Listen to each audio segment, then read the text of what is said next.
Welcome to me, where suspenseful, thrilling, and mysterious stories will draw you into a world where the lines between reality and fantasy seem to blur.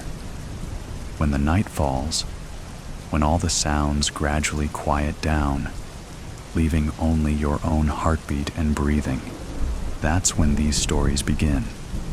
Tensions, unsolved mysteries, moments that will make you hold your breath in fear or curiosity, all are waiting for you ahead.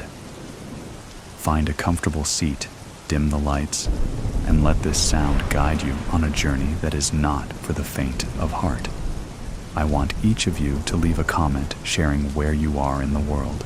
And if you are enjoying the episodes, don't forget to give a like and subscribe to the channel now. Relax. Are you ready? If so, join me in the first story right now.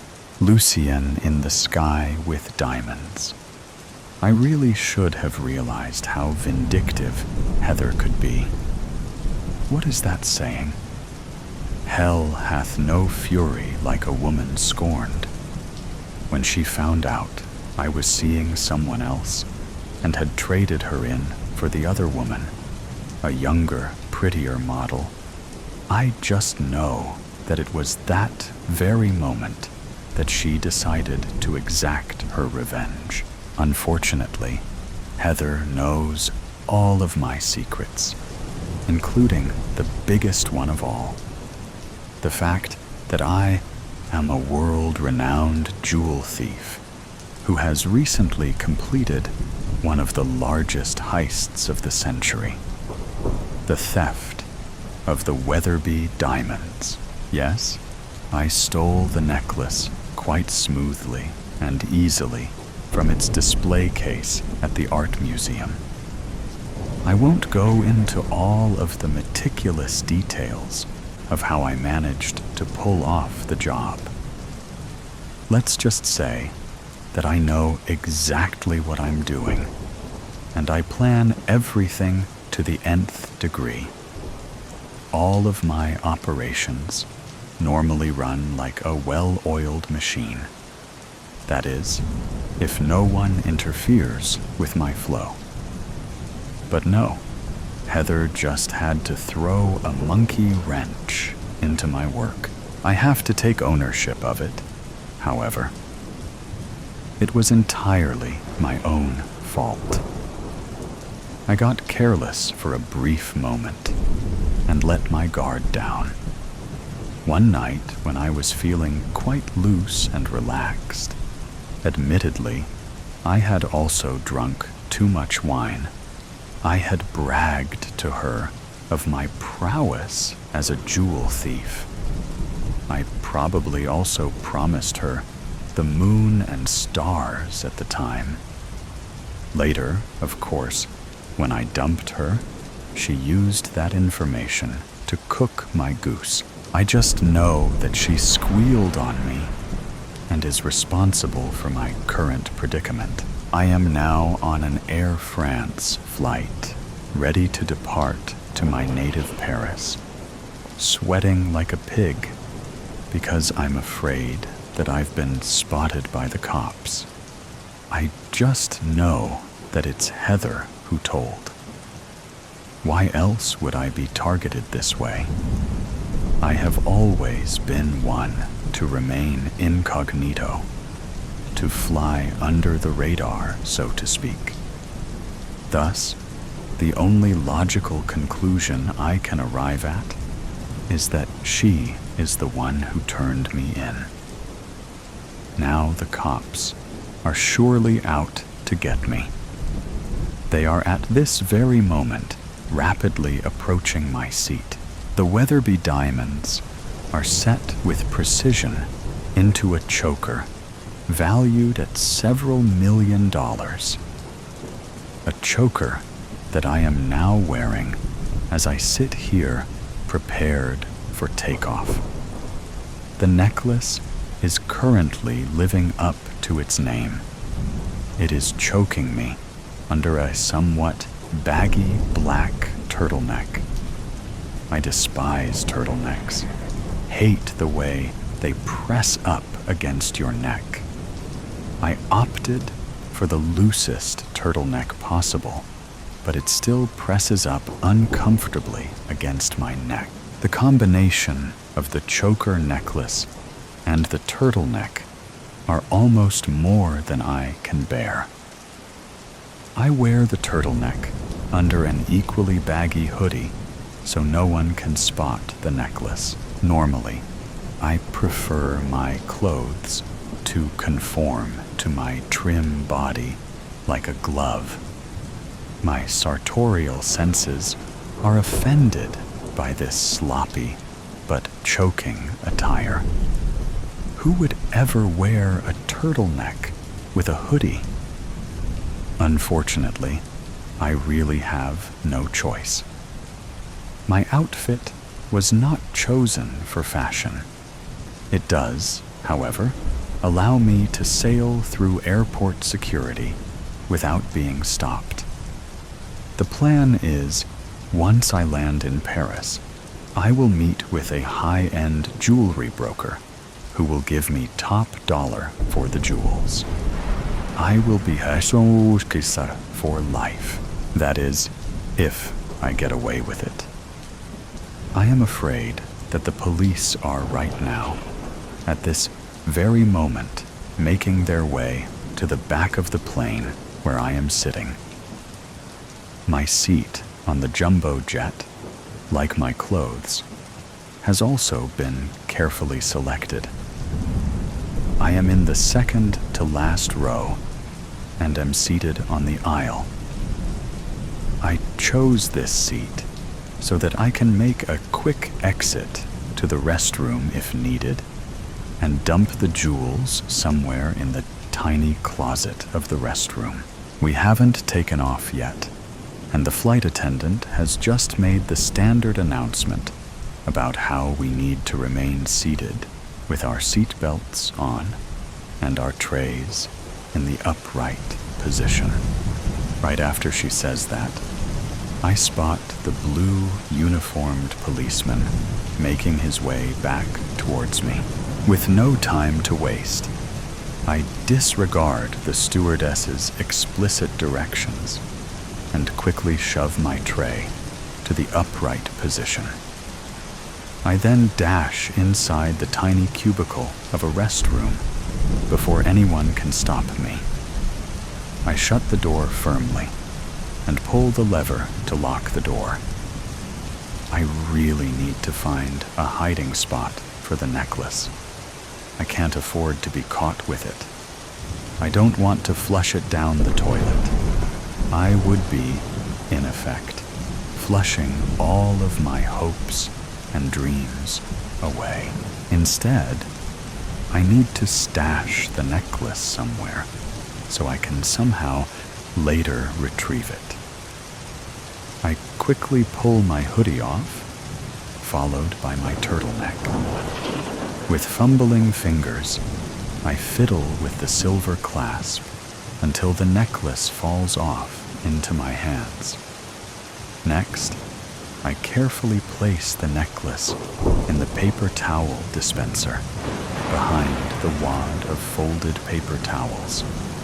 As I do this, my heart racing, I hear a sharp knock on the plasticine door that folds in like an accordion. "Monsieur?" the flight attendant inquires. She swiftly changes to English, but speaks with a strong French accent. "The plane is ready for takeoff. We need you to return to your seat now and put your seatbelt on, please," she says in a firm but polite voice. "Pardon, mademoiselle. I really need to use the facilities. I will be out directly." I run the water in the sink to make my act convincing and hurriedly wipe my hands with just one paper towel, taking care not to use too many so that the necklace remains hidden in the dispenser. I drop the used paper towel in the wastebasket and then don my turtleneck and hoodie once again. With 2 layers on in the tiny, airless washroom, I am now sweating more than ever. No matter, I tell myself, taking a deep breath in an effort to remain cool. At least, I am no longer choking. My throat feels slightly better, although the turtleneck still irritates me. I quickly push open the door and return to my aisle seat, where I dutifully pull my seatbelt across my lap and try to appear cool and collected.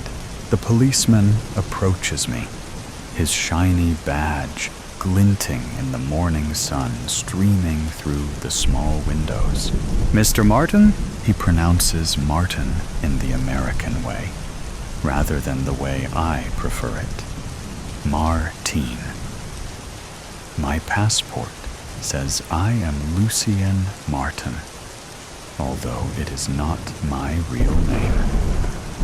My passport, which is fake, says I am a French citizen. When in America, however, I have a California driver's license that proclaims me to be Luke Martin. I have deliberately chosen a name that is very common, both in French and English. In every aspect of my life, I need to blend in and remain unmemorable. "Yes," I answer politely. "Please stand up. We need to do a pat search on you." "Pat search?" I repeat indignantly. "What are you looking for?" I am not at liberty to say, but with the Patriot Act, we have the right to search any and all air passengers at will. The cop says firmly. "Patriot Act? Do you think I am a terrorist?" I say this quite loudly. I hear a collective gasp from my fellow passengers, who are understandably alarmed, hearing nothing other than the word terrorist. "I sincerely hope not, sir," the cop said smoothly. "Just doing my job." I let out a tremendous sigh. "Go ahead. Do your job. Pat away." The cop uses bladed hands to do a thorough pat search, running his hands smoothly up and down my sides. He searches my pant pockets and instructs me to remove my hoodie. I do so, laughing inside. I didn't want to wear the hoodie anyways. After several long minutes, the cop finally stops his fruitless search, finding nothing. "Okay, sir," he says finally. "You have been cleared." He walks to the front of the plane, where he presumably has to talk to the captain. "This plane is cleared for takeoff," he announces to the male attendant standing at the front of the plane. As he does that, I glance towards the back of the plane to see the reaction from the other flight attendant, the lady who had tried to shoo me out of the washroom. To my surprise, she quickly enters the washroom and pulls the door firmly shut behind her. My heart sinks. My plan had been to quickly visit the head once again and retrieve the jewels before anyone else entered. I haven't seen anyone else, apart from the stewardess, use the restroom. I have been carefully watching, in between dealing with the nosy policeman. Now, I pray it isn't too late. Several long moments pass, and the flight attendant finally exits the restroom. I quickly unbuckle my seatbelt and hurry back there. I frantically pull the door shut behind me and shove my hand into the narrow slot of the paper towel dispenser. I feel around with my fingers my heart sinking. The necklace is gone. With shaking hands and fury coursing through my veins, I return to my seat. As I do so, I catch sight of the petite, blonde flight attendant who had entered the washroom before me. She gives me a Mona Lisa smile and tells me once again that I need to buckle my seatbelt and prepare for takeoff. I smile back and raise my eyebrows at her flirtatiously. "Certainly, mademoiselle. I'll buckle up right away. I can hardly wait to get to Paris." "But of course," she responds in her charming French accent. "Paris is the city of light." I vow to myself that once I reach Paris, I will tail the flight attendant and somehow try to overpower her, either by brute force or with my relentless charm. A gentleman jewel thief's job is never done, I tell myself. I need to retrieve the diamonds at all costs. They are my ticket to the good life. The plane's engine roars as if feels my strong determination. The giant silver bird speeds down the runway and triumphantly takes to the sky. At last, the blonde flight attendant moves down the plane's narrow aisle. She turns her head back towards me at the last moment and smiles mischievously. Mona Lisa no longer. "I hope you enjoy your flight, monsieur. Bon voyage." The shadow of the past. In the depths of the hospital's darkest ward, I sat beside my grandfather's bed. The only sound, the faint hum of the life support machines. The air was heavy with the stench of decay, and the flickering fluorescent lights above cast eerie shadows on the walls. "Kiddo," he whispered, his voice like a rusty gate creaking in the wind. "I got something to tell you." I leaned in close, my heart racing with anticipation. "What is it, Grandpa?" He took a deep breath, his chest rising and falling with the effort. "I was involved in a ritual many years ago. A young woman was sacrificed, and I helped cover it up." I felt like I'd been punched in the gut. My grandfather, the man I'd always admired and respected, was capable of such a horrific act. "Why are you telling me this now?" I asked, trying to process my emotions. Grandpa's eyes filled with tears. "I'm sorry, kiddo. I'm so sorry. I've carried this guilt with me for so long, and I don't want to take it to my grave." I looked at my grandfather, seeing him in a new light. I felt a mix of emotions: shock, anger, sadness, and compassion. "Grandpa," I said, my voice soft, "I forgive you, but I need to ask you something." "What's that, kiddo?" he asked, his voice barely above a whisper. "Do you want me to reveal the truth, or keep your secret safe?"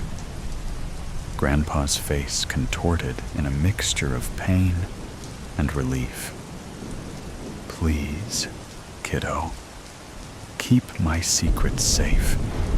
I don't want to hurt anyone else with my mistakes." I nodded, feeling a weight settle upon my shoulders. "I'll keep your secret, Grandpa. But promise me one thing." "What's that, kiddo?" he asked, his voice barely above a whisper. "Promise me you'll find peace. Finally. You've carried this burden for so long. It's time to let it go." Grandpa's eyes filled with tears again, and he nodded, a small smile on his lips. "I promise, kiddo. I'll find peace. Finally." As I sat there, holding my grandfather's hand, I knew that I would keep his secret safe, but I also knew that I would carry the weight of that secret with me forever. The darkness closed in around us, and I could feel the presence of the unknown, lurking just beyond the edge of perception.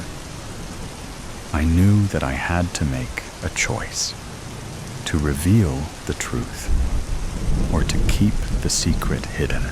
And as I looked into my grandfather's eyes, I knew that I would choose the latter. For in the world of shadows and secrets, sometimes the truth is better left unspoken.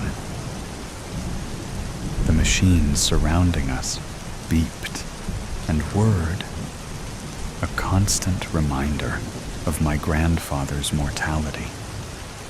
I looked at him, seeing the pain and guilt etched on his face.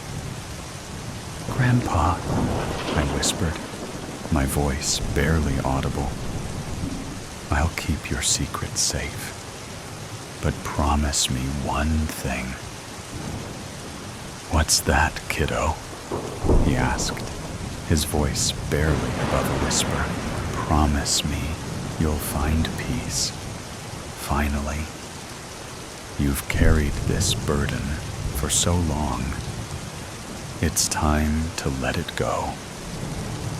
Grandpa's eyes filled with tears again, and he nodded, a small smile on his lips. "I promise, kiddo. I'll find peace. Finally." As the darkness closed in around us, I knew that I would keep his secret safe. But I also knew that I would carry the weight of that secret with me forever. And as I looked into my grandfather's eyes, I saw something that chilled me to the bone, a glimmer of evil, a spark of malevolence that seemed to grow stronger with each passing moment. I knew then that I had made a terrible mistake. I had promised to keep my grandfather's secret safe, but I had no idea what horrors that secret might unleash. As the machines surrounding us beeped and whirred, I knew that I was trapped in a living nightmare with no escape in sight. Here is a prequel to the story. Origins, New Orleans, 1955. Etienne Lafleur, a young and ambitious occultist, stood in the dimly lit chamber, surrounded by the members of the mysterious Order of the Red Hand. The air was thick with the scent of incense and something else, something darker. "Brothers and sisters," Etienne began, his voice dripping with conviction, "we stand at the threshold of a new era, an era of power, of knowledge, of transcendence." The members of the Order nodded in agreement, their eyes gleaming with an otherworldly intensity. "But to achieve this goal," Etienne continued, we must be willing to make sacrifices, to push the boundaries of what is acceptable, of what is human. The members of the order murmured among themselves, their voices filled with a mixture of excitement and trepidation. Etienne raised his hands, and the room fell silent. I propose that we perform the ritual of the red hand, he said, his voice dripping with anticipation. A ritual that will grant us the power to transcend the limitations of the human form. The members of the order nodded in agreement, and Etienne began to outline the details of the ritual. As the night wore on, the members of the order prepared for the ritual, their movements filled with a sense of urgency and anticipation. And Etienne, the young and ambitious occultist, stood at the center of it all, his eyes gleaming with an otherworldly intensity. The ritual began, and the members of the order chanted and swayed, their voices and movements building to a crescendo of power and energy. And at the center of it all, Etienne stood, his eyes fixed on the young woman who was to be the sacrifice.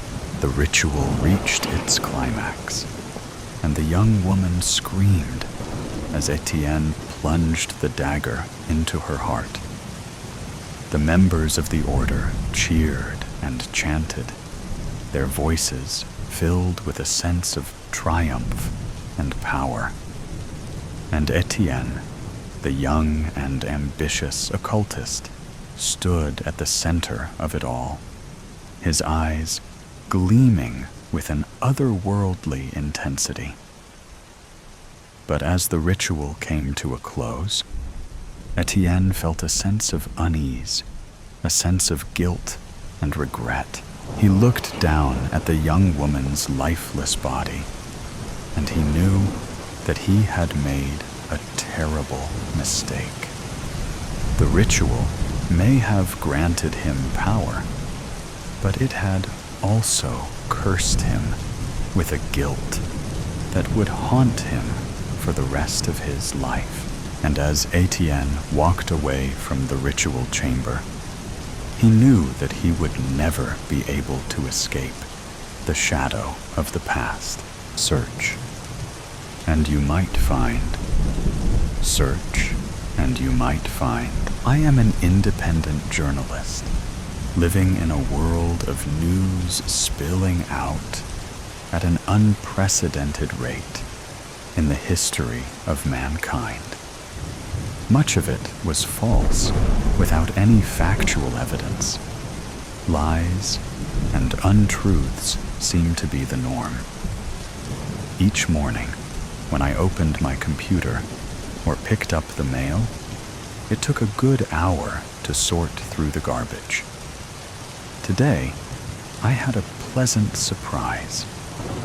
An invitation from an old friend to spend a quiet weekend in his country manor. It was about 2 years ago since I last saw him at Penelope's wedding. We had a bet their marriage would not last 5 years. As far as I knew, she was still married.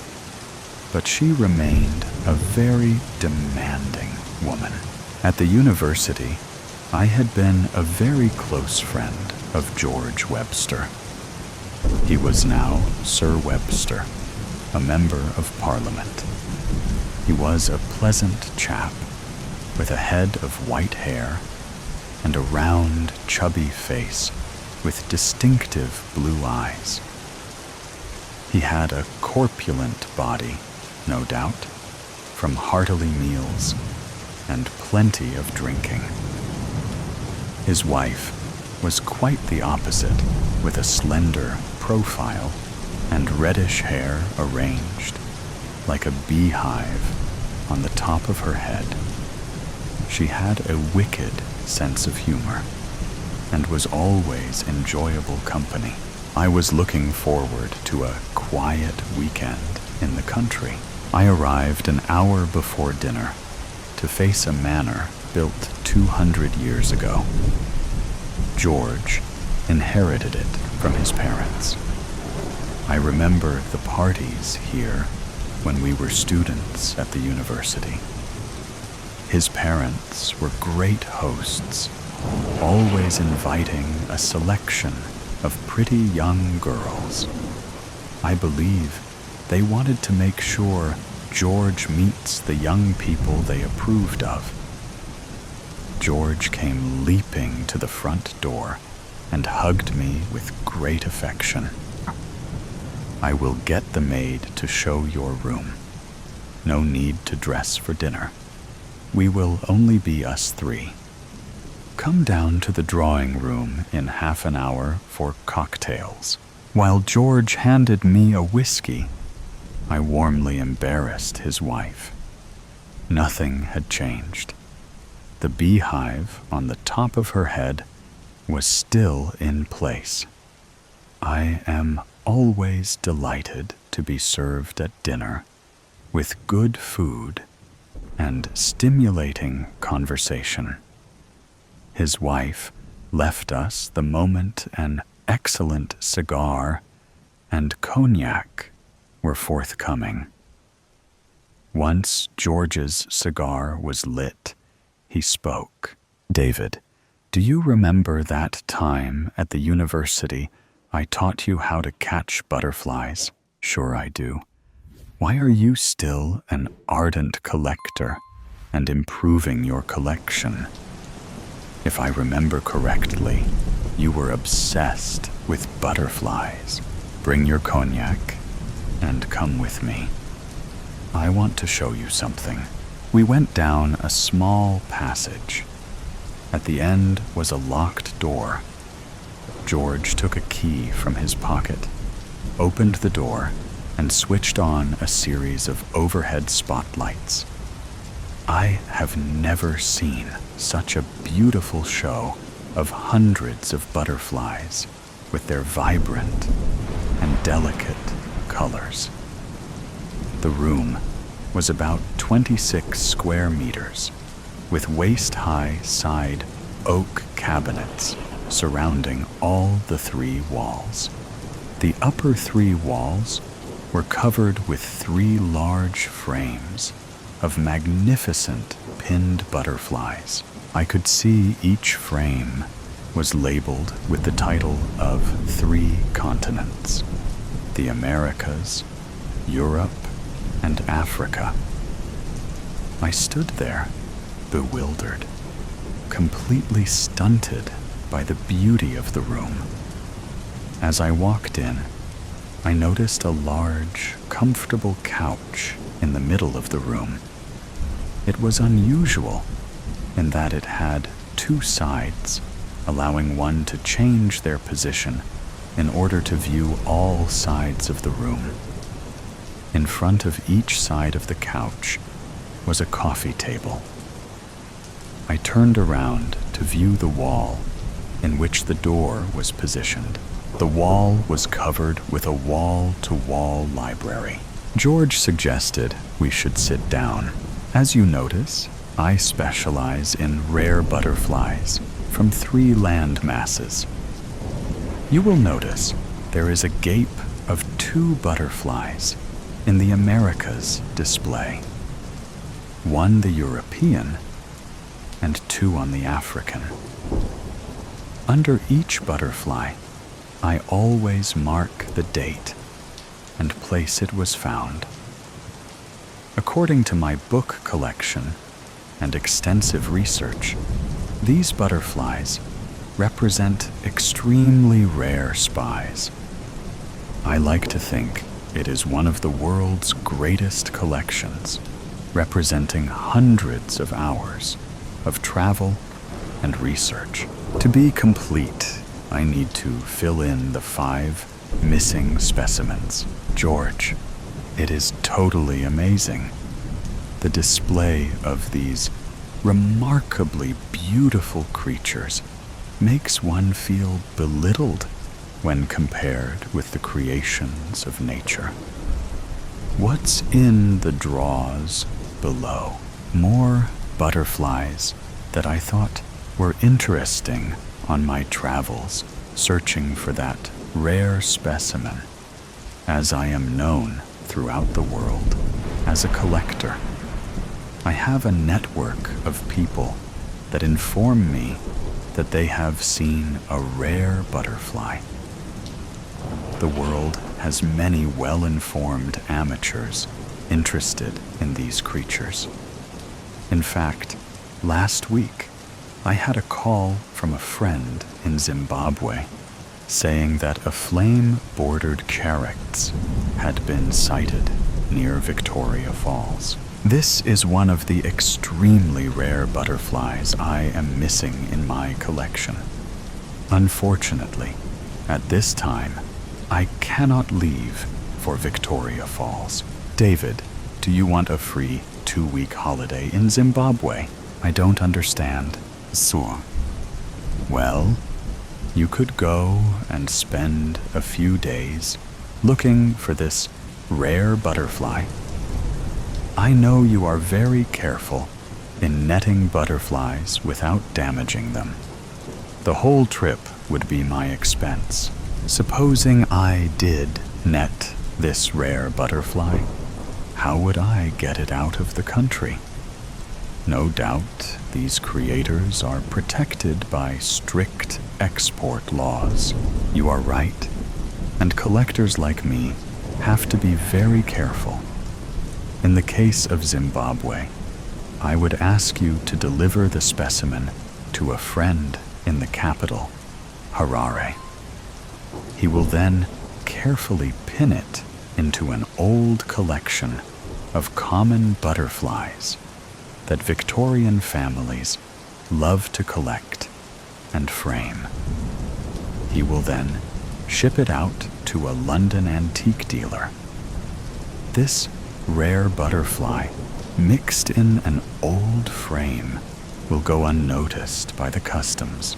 I can see you are well versed in extracting these treasures from various countries. I have never been to Victoria Falls. They say it is one of the world's spectacular sights. If I agree to go, would there be somebody there to meet me? Yes, my contact would meet you at Victoria's airport and take you to your hotel. He will be your guide the whole trip. I suggest you spend 2 days as a tourist, and then the next 8 days exploring the forest where the butterfly was sighted. If not found in 8 days, take the plane back home. If you, by a miracle, manage to capture it, I ask you to fly to Harare and give it to my friend there. At this point, I recommend you fly home from there. If an overnight stay is required in the capital, my friend will arrange it.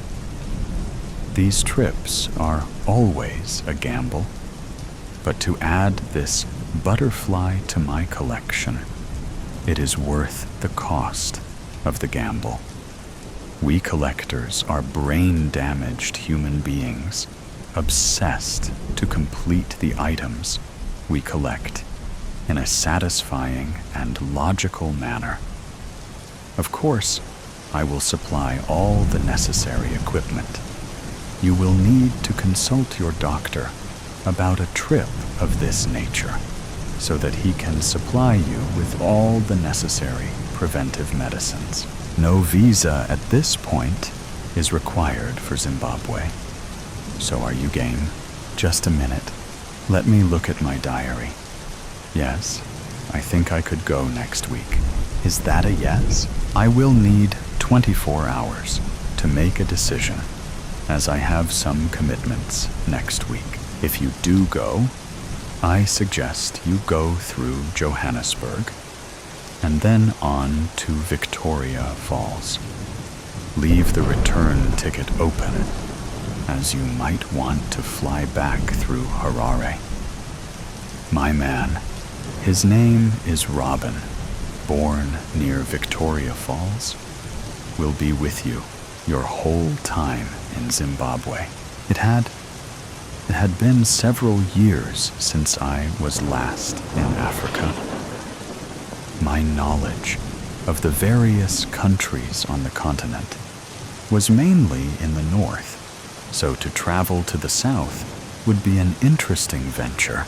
As I sat enjoying a first-class meal on British Airways, it did cross my mind that maybe George had already planned my visit before I was asked down for a weekend. No doubt, his thoughts were that a free trip to Victoria would not be turned down. I also realized dedicated collectors will employ any means available to achieve their ambitions. In my mind's eye, I could see him spending evenings in his butterfly room, completely transfixed by the beauty of these creators. No doubt this room is where George found a haven of peace from his responsibilities of his daily existence. These butterflies not only were creators of extreme beauty, but represented for George a lifetime of dedicated research and traveling to far-off lands to find the rare specimen. At the university, he had always been an avid butterfly collector, but I never realized the depth of his passion. I remember enjoying myself on various county outings, looking for interesting butterflies. Now, in an artful way, he has got me involved. He must have thought I might be smitten by the activity. The truth of my interest in this trip was Victoria Falls. Naturally, if by some chance I found the rare butterfly, it would give me a warm feeling of self-esteem. As the air hostess passed, I ordered a glass of champagne and toasted to my success. The African journey had begun. First to admire the falls and to search for the missing rare specimen. Johannesburg Airport was vast, obviously with no restriction on land constraints. No doubt, copied from the American and European textbook. You had to walk through large shopping malls filled with many life-size copies of wild animals made out of various woods, clay, and other materials. Sizes and prices for all comers. For a second, I had a vision that this extensive animal kingdom became alive and started to enjoy the sweet human flesh of passengers awaiting planes. Interesting thought, but a chilling turn of events. At the airport, I found Robin waiting. The first thing I noticed as we drove towards the hotel was the soft and seductive African daylight with a warm weather that seemed to envelop you in its arms. Also, through the car window, I was able to admire a series of magnificent trees unique to Africa. About 10 kilometers from Victoria Falls, we turned up a small country road to the hotel. There, I found a little patch of paradise. It corresponded to the photographs shown on the internet. Only 16 bungalows that stretched from a central lodge. I was curious to see the rooms that were described as about 150 square meters with bath and showing facilities. Lounging space with a king-sized bed area protected by a mosquito net. The first time I experienced sleeping under a mosquito net was in Barbados years ago.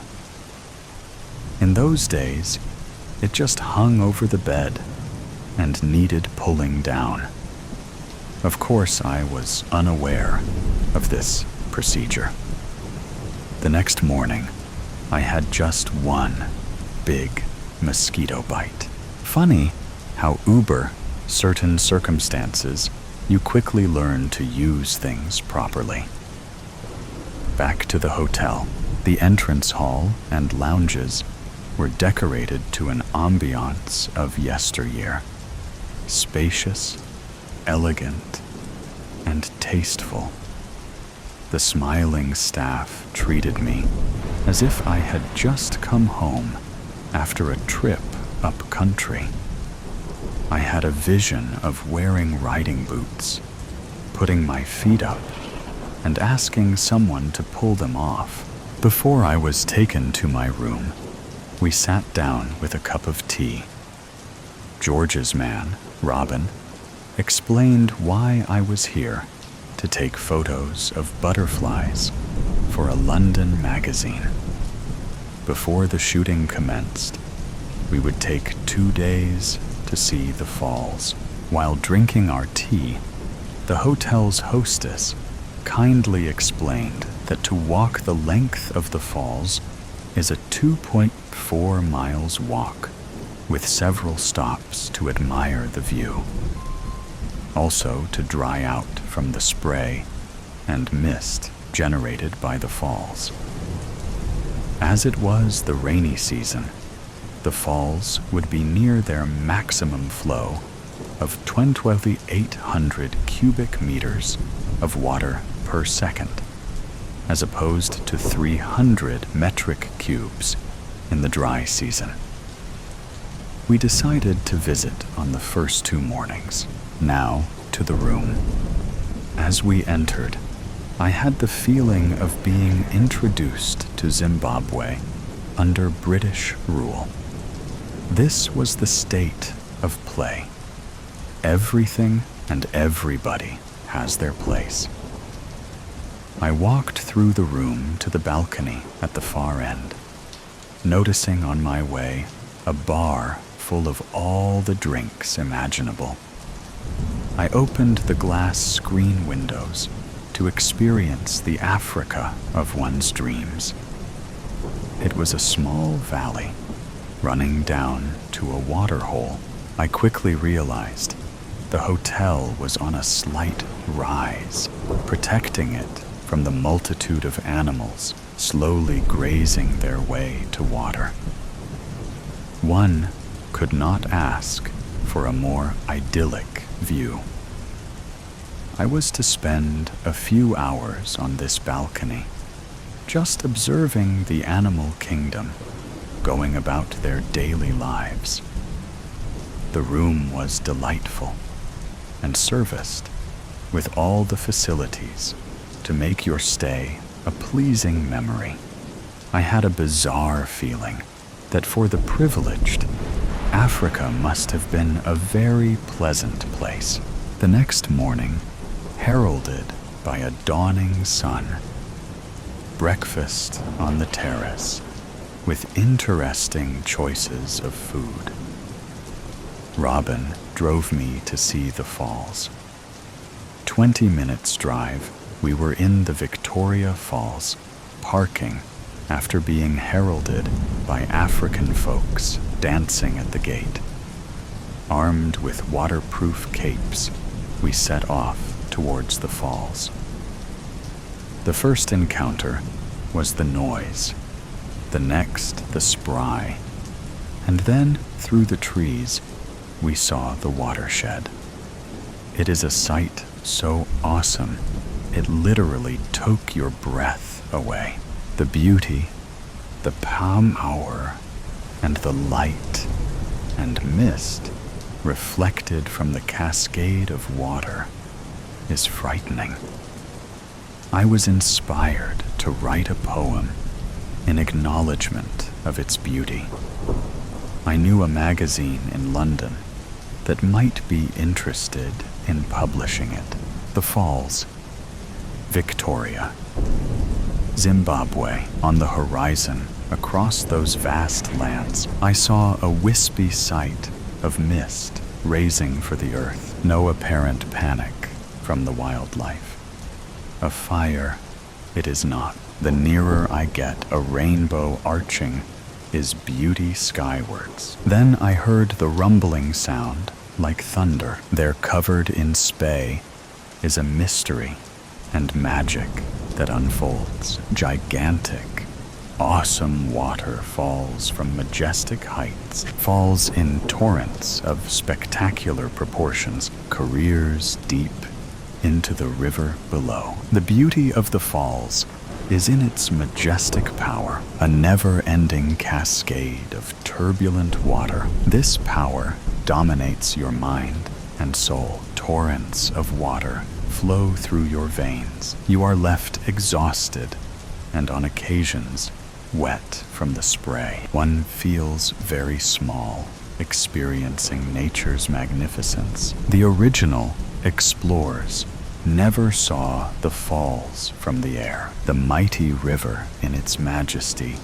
is a glorious prelude before it turns into the eternal beauty of the falls. One visit is not enough for the tranquility of your spirit. The second visit, the falls were shrouded in mist and stray. Then, by the hand of God, the curtains opened, all her power and glory exposed to the naked eye. In bended knee, you threw your arms to heaven in admiration. We spent the next day at the falls. Their splendor and magic had the same force of attraction as the previous day. On our third day, Robin took me to the forest where the characte had been sighted. There were plenty of butterflies, and I practiced catching a few. When I let them go, I enjoyed watching them fly into the magnificent trees. Robin was most amused. He told me he had spent many days with George, chasing butterflies. It was my fourth day in the forest, after spending many hours walking and watching the constant movement of these colorful creatures, that we saw the butterfly that George hungered for to complete his collection. There it was, on a branch, enjoying the evening sun. I took a deep breath, moved slowly and quietly forward. All my practicing of using the butterfly net paid off. George had provided me with a special prepare box to keep the precious creator in. That night at the hotel, we had an excellent dinner with champagne. The next morning, we left for Harare. Robin and I found with difficulty George's friend in a scheduled part of the capital. He was a taxidermist, owning a store full of the various wildlife found in Zimbabwe. Once, he saw the butterfly that George had already contacted him about. His face lit up with excitement. I never thought you would find it. Incredible. My friend George will be in seventh heaven. Later that day, I said goodbye to Rodin and gave him a handsome tip for all his kindness and help. Sitting on the long flight to London, I thought about my little adventure. 2 days as a tourist visiting one of the world's great wonders, was like a dream. Then, a few days tramping through the forest, searching for a rare butterfly, had the thrilling flavor of the chase. Completing my mission was a very satisfying end. 3 weeks later, when picking up the morning mail, I noticed a letter from George. He told me everything was in order. There are no words to thank you. When you have a moment, come down to see us. He enclosed a handsome check for my intervention. David Nutt, December 2024. Ambition. Arms up, the man said. A smile touched my lips, and I did as I was told. I knew that I'd fucked up. There was no denying it. This meeting was a formality, not a death sentence. I lifted my arms lightly above my head. My suit coat hung along my shoulders like torn-back sails. The man patted me down, unholstered my gun, and tucked it along the back of his waistband, and I looked at him with a questioning glance. The nerve of this one, I thought, but remained silent, smelling the wafting cigar smoke pouring out of Father's office. You'll get it back when business is concluded. This your only piece? He asked, sizing me up. I nodded and tucked in my shirt along the waist again, shimmied my pants into a better position. The man stood aside, gesturing for me to enter. My hand wrapped around the brass doorknob, and the thick wood creaked inward, and all at once the smell of Father's cigars hit me harder than a ton of bricks. My eyes watered. Making my way inside through the haze reminded me of the night we went down to the docks to pitch the body of Lenny Chesnetter over into the dark water. Not me, Lenny's voice echoed in my mind. I didn't do nothing. I swear it. Nothin', I tell ya. The gunshot always sounds louder when it isn't you pulling the trigger. I entered the lavish office, my father sitting behind his desk like an old king at his throne. And to the chair along the right of the desk, my brother, turning his head to look at me. Even for all the years since the day of his automobile accident, I can never get used to the sight of that scar. A jagged line running along the left temple toward the middle of the cheek. Have a seat, Father said. I listened to my shoes clacking across the hardwood, listening to the sounds of the door shutting behind me, but didn't have to look back to know that the man outside had done it. Other scents were mingling in the air, Father's cologne, as well as my brother's.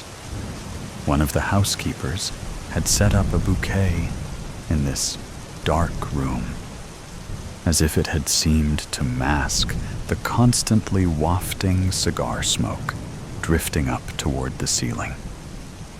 It didn't. I found the open chair to my father's right diagonal from his spot behind the desk, and took the wide way around, pulling the chair back so that the three of us now sat almost in a perfect triangle. I did this because whatever bad water had been spilled between my brother and me, I wasn't in a fighting mood. Maybe it was the Irish in me, some instinctual thing to wanna fuck strange women and fight all the goddamn time. My brother scoffed at this, gusting his air, and flapped his coat back to the center of his torso, over the velvet blue vest beneath. A single gold chain clipped to one of the buttonholes. The same pocket watch I gave him for Christmas 2 winters ago. I sat with ease and crossed my right leg over the other. "Let's get down to it, boys," Father said. "Which one of you did it?" There was silence for a moment. My brother and I exchanged a glance, not saying a word. "All right, if that's how you want to do it," he said, pulling back one of the desk drawers and withdrawing a Colt 1911 .45 semi-automatic pistol. He thumbed back the hammer and pointed at me. "Which one of you sons of bitches killed Jimmy Booker?" "Oh, you think I fucking did it, do ya?" I asked with a sneer. "Go on then, shoot me. Get it over with," I said, resting my hands along the armrests. In truth, I didn't give a shit one way or the other. I looked over at my brother, trying to read his expression, but he sat there with a calm that I'd only ever seen a few times before. For once, I was the loose cannon here. For once, I was the one losing my mouth when what I needed to do was shut the fuck up. "Why don't you point the gun there?" I said, pointing at my brother. He's always the one stirring up problems in this family. Put one right between his fucking eyes and let's get this thing over with. The sound of the gunshot was deafening. I flinched at the recoil and, to my amazement, realized that I'd still been alive. My eyes widened as a smile crept onto my face. I looked at Father. The gun had been pointed upward, and the muzzle drifted a thin line of smoke from the barrel up to the ceiling, where it mixed with the wafting cigar smoke. "Are you fucking crazy?" I asked, sitting forward. My foot dropped to the hardwood floor with a thud. "You know how many coppers walk these streets?" I asked, squinting at him. "I own the cops," Father said with a smile, and set the gun down atop the desk there, where it sat pointing between both of us, and not at one of us in particular. Father picked up his cigar and gently rounded the ash from the lit end, brought it to his lips where he bit down lightly, perching it along the corner of his teeth. "I'm gonna ask you both again. Which one of you did it?" he asked, drawing on the chewed bit of his cigar, with a wash of gray smoke drifting down from his parted lips. His wrinkled eyes studied us one by one. "Does it matter?" my brother chimed in. "That guy was a crook. Bookie or not, he's been stealing from us for years." "Not us," he said. "From me. And I know that he's been doing it. But what both of you don't know is that Jimmy Booker has been fixing bets for the better part of the last 2 decades. It was only a matter of time before we took the hammers to his kneecaps, but I would have let him live. You smug prick." Father leaned forward and stared at brother. Scraps. That's what he took from me. Scraps. Like a dog. And one of you two numbskulls whacked him before I could set him down and get the truth out of him good and proper. Father sat back. Besides, nobody gets snuffed out in this town without my saying so. Not even my dumb fuck petulant rat children prancing around like they're doing the Lord's work. Is that what you thought you were doing? The Lord's work? He slammed his fist down along the top of the wooden desk, killing a man in broad daylight. 2 days before the race of the fucking century.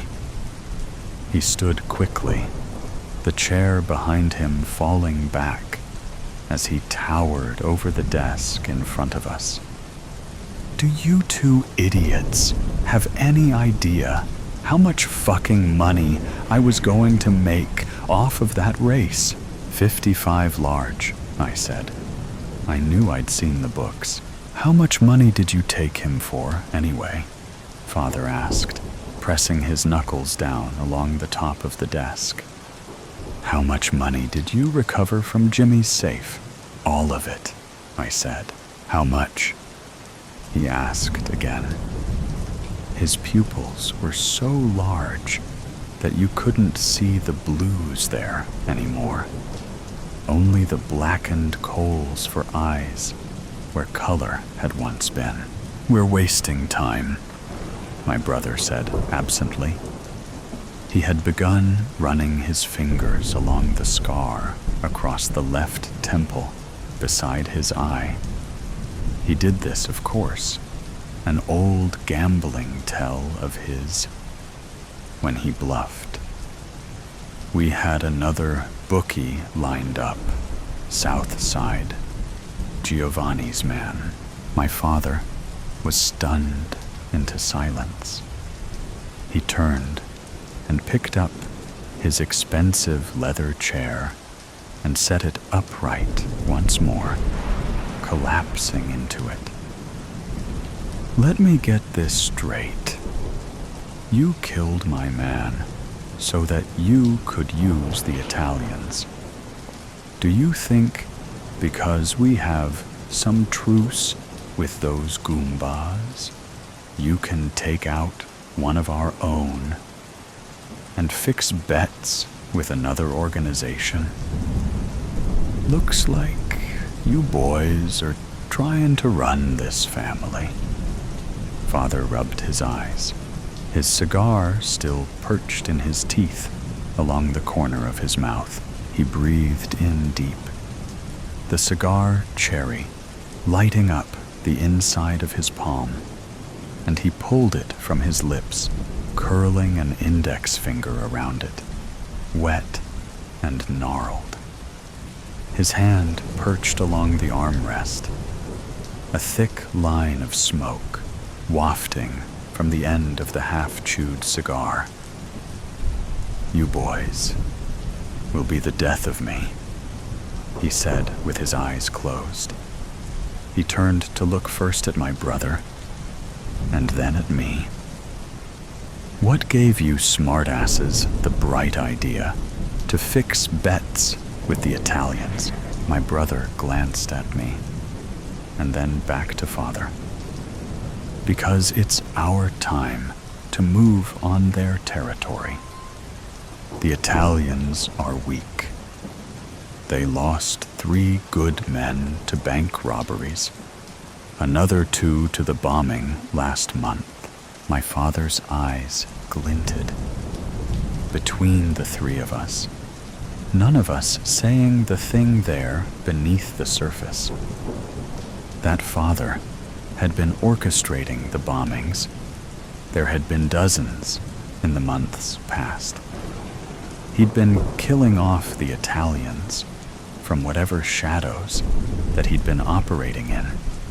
beneath the guise of a truce all this time. The bombs that had been planted, the coppers tipped off about the bank robberies, was only a fraction of the work that had been done. Explosives were planted in engine rooms, aboard steamers, docked in Boston Harbor, prized fighters dying suddenly from arsenic. There was a level of depravity not spoken of within this room, and between the three of us, nobody had said a word. "Why, Jimmy?" Father asked. "Why in all of this did you take out my very own fucking bookie?" I sat forward, an elbow cocked behind me along the armrest. "Because Jimmy wasn't who you thought he was." I stared across the desk. My brother shifted beside me. "Jimmy wasn't just fixing bets for you. He was fixing them for the Italians at the same time. He might have been taking crumbs from you over the years, but he's been raking it in hand over fist with the Italians for a decade or more. Jimmy is a distant cousin to the Giovanni Syndicate, married to one of our very own." "How do you know all this?" Father asked, raising an eyebrow. "You're not the only one who bribes cops," Brother said. There was laughter then. Father sat back against the leather chair and stared for a time at the ceiling, running his thick fingers through his thinning red hair. "Word on the street is Jimmy's been letting bits and pieces of information slip past our lines for years. How do you think the Italians were able to take the South Side so quickly?" Father, puzzled by this, shook his head and sat up once more. He centered himself behind the desk and laced his fingers.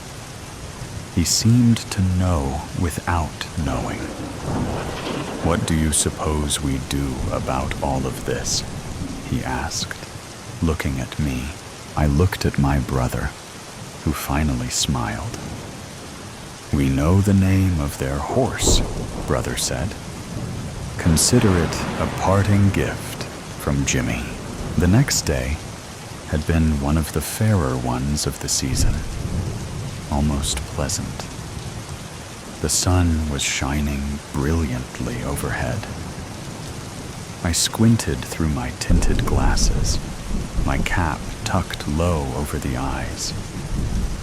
I stood in the open air, smelling the vibrant scents of the women in attendance all around, their floral dresses puffed beneath the small of their waists like delicate flowers, concealing something even sweeter there beneath. My eyes moved across the sea of faces there, the onlookers waiting for the next race to begin, and with the gunshot that rang out, a few around were startled. But the next round of horses were padding down the track. Our horse wasn't among them, but was the next to follow. So I had little interest in this race, except for the equestrian appeal of horses galloping along their curved track, with each of their jockeys whipping their hindquarters in feverish gait. The crowd erupted into cheers and applause. The leader among them, a tan beauty with a red-jacketed jockey standing above and hunched over the bobbing head of the horse that he rode. They crossed the finish line, the crowd erupting into feverish applause. "Ours is next," my brother said beside me. All was taken care of. I needn't bother with going over the morning's events, as I'd known well into the mid-afternoon what had transpired. Giovanni now lay along a cold slab downtown, the mortician sifting through the gunshot wounds that had been inflicted by the Tommy guns that took out their entire entourage as they approached their prize-winning horse named Winn-Dixie. Our man inside had seen to poisoning Winn-Dixie with enough tranquilizers to kill a horse, to pun, but we'd be there to watch it as it happened. The horses had left the track, their riders collecting their wreaths of flowers before padding along the high walls to adoring and cheering fans. "You're certain it's been taken care of?" I asked, looking at him, my eyes trailing over the scar along the side of his face. "It's done," he said, without looking at me, feeling my eyes running along the course of that jagged line. I focused forward once more. "Father will be pleased," I said. There wasn't anything else to say. This was the first in many events moving forward. The decision that we were consciously making in a coup to take out our flesh and blood and run the organization the way that we saw fit. The world was moving right along beyond the cozy place that Father had built and remained. This was the world of the steam invention, industrialization, changing political landscapes, and even grander concepts that eluded Father. It seemed that in just an evening's pass, the world had left him there, a fossil amongst the living, and that no world would welcome his old ideals and aging perspective. I glanced at my brother now, not knowing how long he'd been staring at me. Both of us knew. "When this is all over, you'll take the north, and I'll take the south side," he said. I focused my attention on the track before us and nodded. I would take over my father's estate, and my brother would take control of the Italians. Boston was ours for the taking. There was a long pause between us, waiting for the next race to begin. A stir of excitement amongst the onlookers. And then the gunshot came. The gates opened. Our horse, Lil Red 1, roared past the others, but at the third gate, Winn-Dixie trotted forward in hopefulness, keeping a fair speed at first, before arching its head backward and falling onto the ground, with its back legs splayed as it rolled to its side, knocking its rider from its back. Everyone jumped to their feet and stood watching the downed rider, Winn-Dixie, writhing in pain, kicking its legs beneath it as it lay upon its side, bobbed its head as it scraped gently along the ground there. Everyone around murmuring with feverish anxiety. Winn-Dixie, panting, kicked its feet a few more times, stopped, heaved, and let out the last of its breath. Lil Red 1 crossed the finish line in first place, without the other riders knowing what had happened. I glanced at my brother. The crook of a small smile touched his lips. I looked back to Winn-Dixie, forgetting all about our own prized horse winning the race, and stared with wide eyes in horror at the fallen stud, with his rider knelt beside it. One small hand rested along the rib cage of the dead animal. "That settles it," Brother said.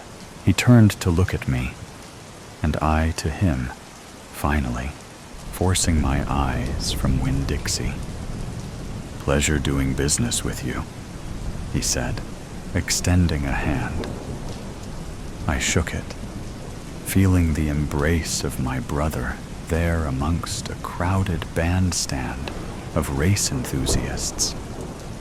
For a moment, I felt the warmth of his hand, a subtle reminder of the man that he was, a handshake with someone that I loved, and then felt the cold and calculated business transaction that had just concluded.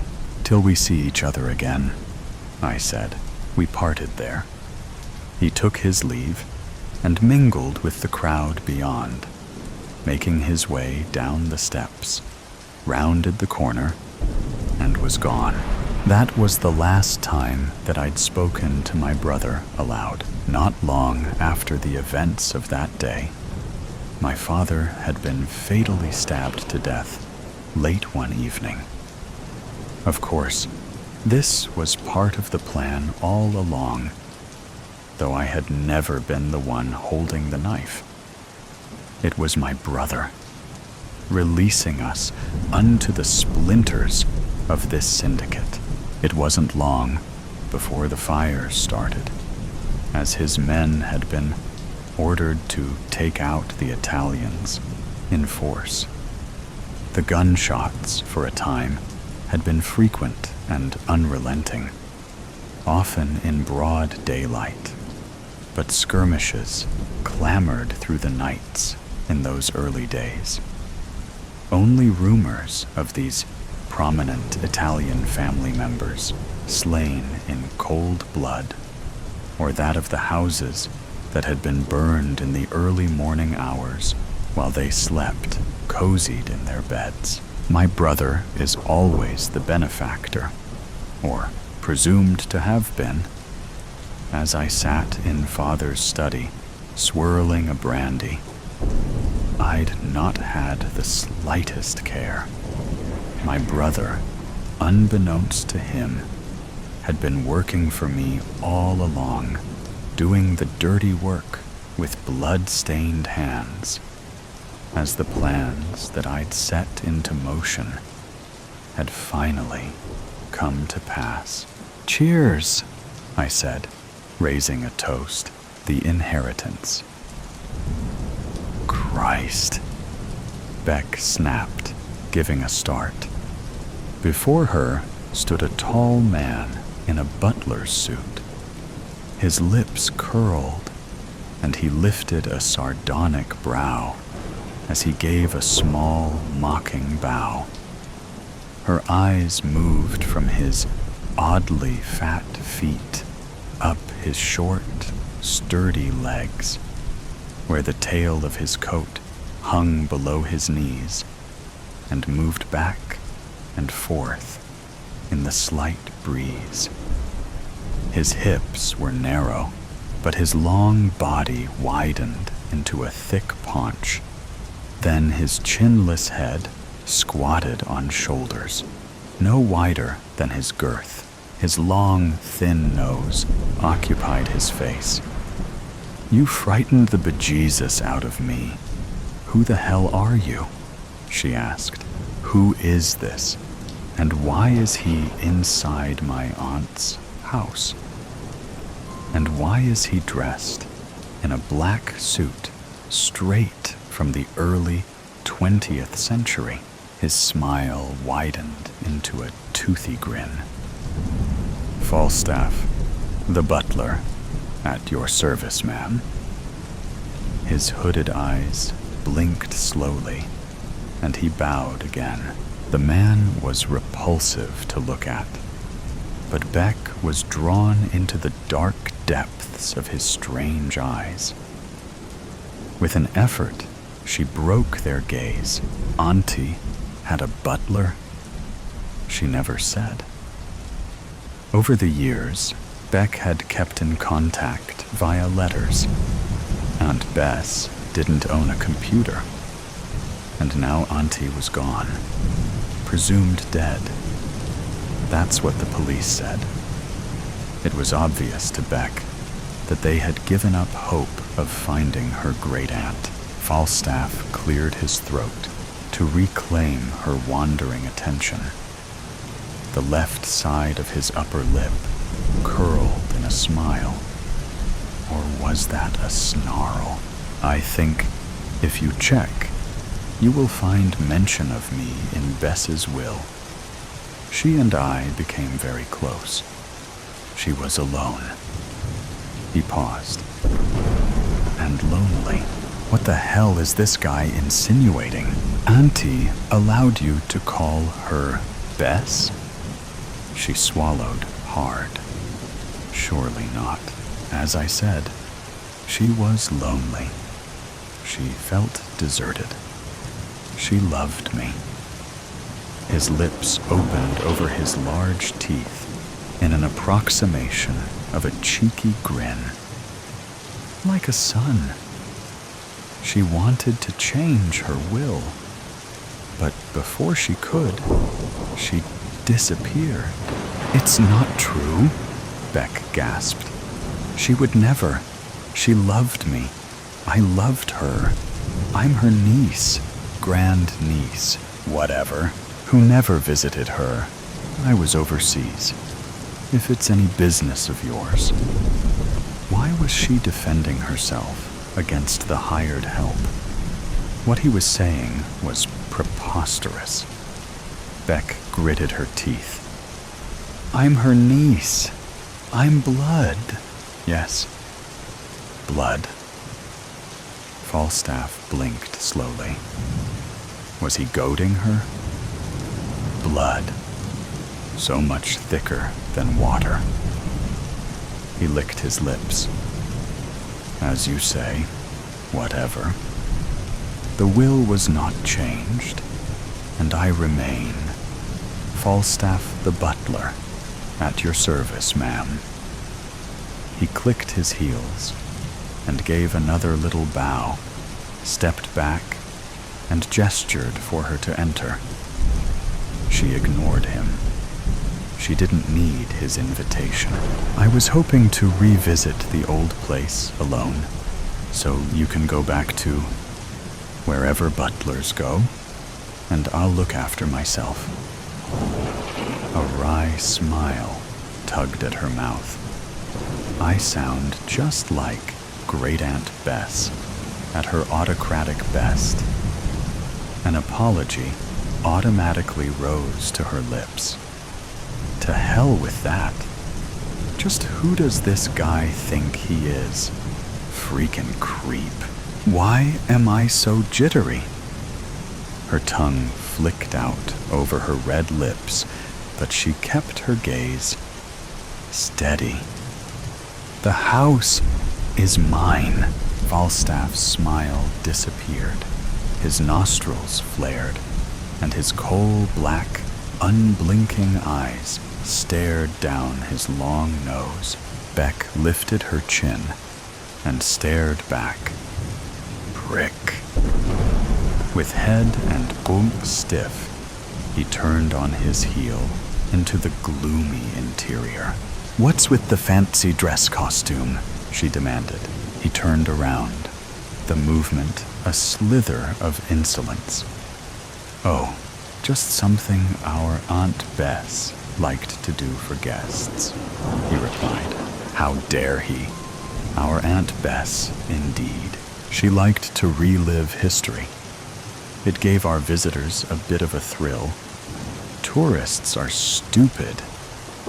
There it was again, that infuriating superiority and mockery. We could, and did, frighten the fools with tall tales of hauntings and death. Aunt Bess and I enjoyed the game. Solid, sensible Aunt Bess playing dress-up? Surely not. I want to be alone. Falstaff bowed smartly as he replied, Perhaps Madam would like me to bring her bags in. Shall I put them in the master bedroom? Sure. Why not?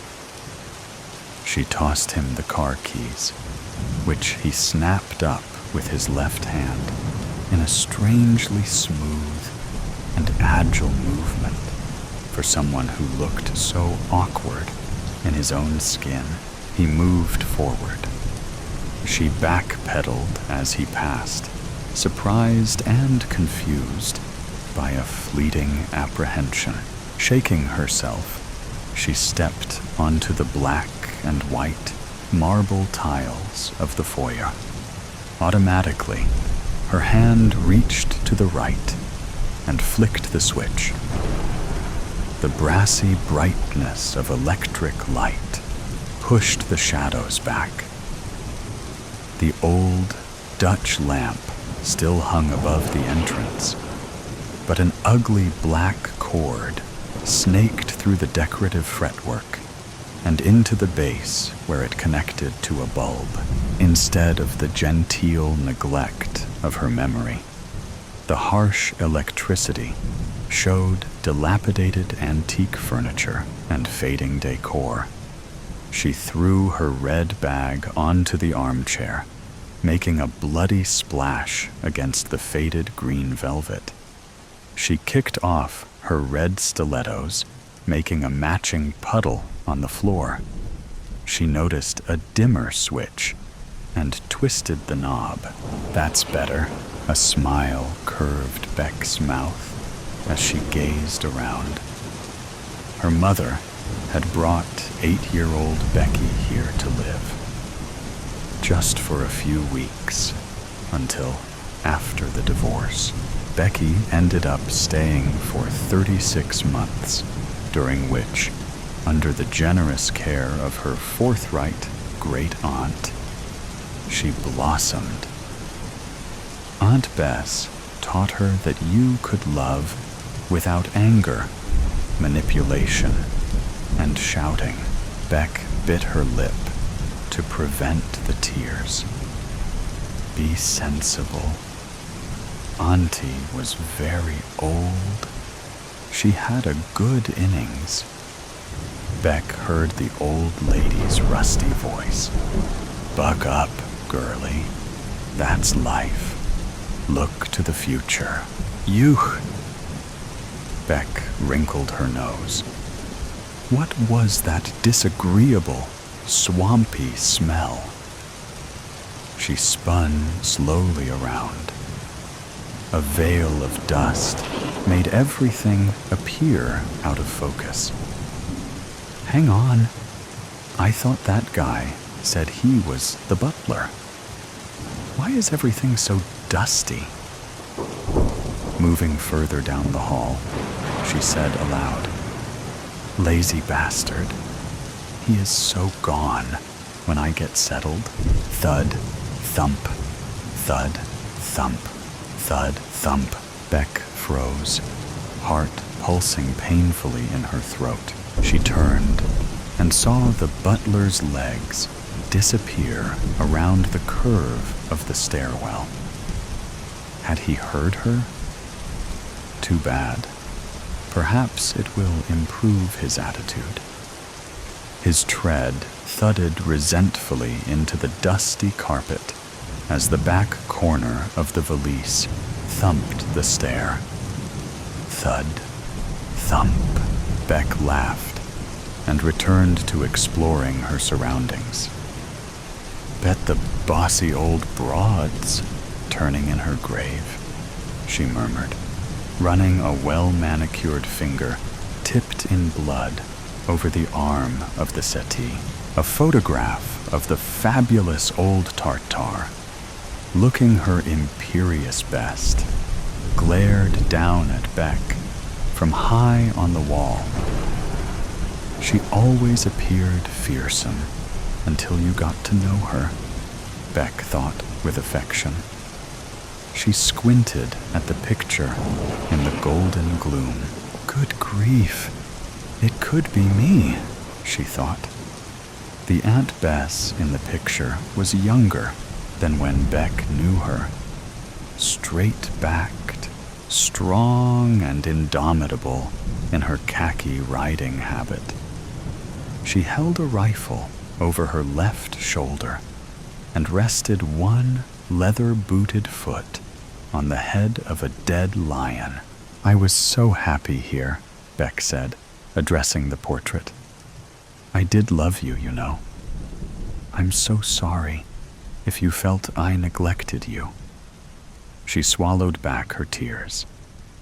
"Where did you disappear to, Auntie? I'll find you, I promise, or die trying." Her eyes moved down the hall.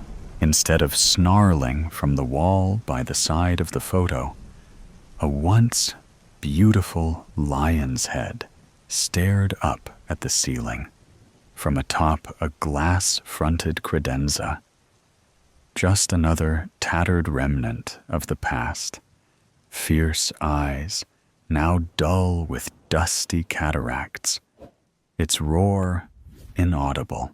Back then, timid as Becky was, she had been fascinated by the ferocious head, mesmerized by such a powerfully alive image of death. "Come on, touch her, child," Aunt Bess said. "I killed her myself while Gunter and I were on safari. Must be 15 years ago. She won't bite, I promise." Her great-aunt placed Becky's small hand on the coarse, furry head. "Oh," Becky breathed, "a real lioness. Magnificent, isn't she?" Aunt Bess's stern face lit up, and her smoky laughter boomed through the house. To the left of the credenza stood the same hall table Beck remembered from her childhood, topped by the same glass tank containing the same dead reptiles. A baby crocodile and 2 stumpy-tailed blue-tongue lizards still lurked in the semi-dark. At 8, she had no knowledge of anything other than the small, untidy city unit where she and her parents lived. How exciting this strange house had seemed to her. What wonders it held. "What are they?" Becky asked. Her great-aunt took some pains with her explanations, enjoying the chance to educate. Becky's attention wandered as her eyes explored the other photos and memorabilia on the walls. "Come with me." Aunt Bess grabbed the little girl's hand and led her to a door hidden behind the staircase. "Open it," she commanded. Becky looked up.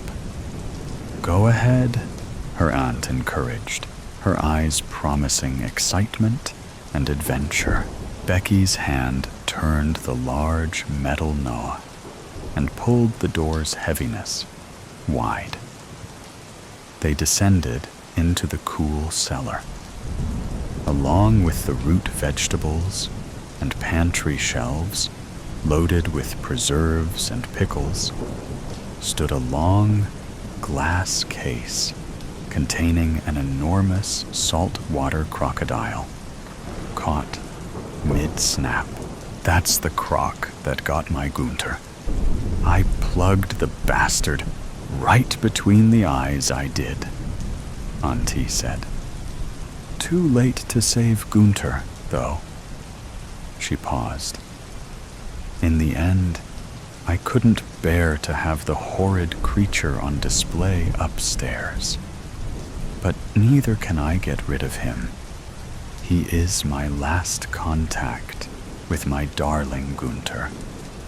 They are one." The creature was repulsively fascinating.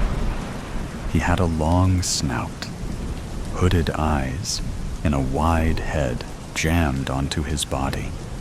which widened out around his middle and tapered down to a long tail. Becky squatted down near the huge reptile's head. Its open maw was full of vicious-looking teeth. His eyes looked alive. He was hungry. He was angry. He wanted revenge. Arg! Becky jumped up and hid her face in Aunt Bess's skirt. What on earth's got into you, child? He's alive. He wants to eat me. Her aunt wrapped her in a warm embrace and gave a laugh. You silly goose. He is quite dead, I assure you. Come on, time for cordial and cake. Beck could hear her aunt's deep laughter and booming voice echoing up from the past. A shiver of apprehensive excitement tingled her spine. Is the beast still down there? She turned to her left. Beck sucked air, felt her bladder contract. Falstaff stood in the doorway, watching her. He raised his eyebrows in benign inquiry. She ignored him. The cellar door opened easily this time. She flicked on the light. A single bare bulb dangling from the cobwebbed ceiling struggled to throw off the gloom. It moved in the slight breeze, creating weird, moving shadows. Musty air spiraled up to her, redolent with memories.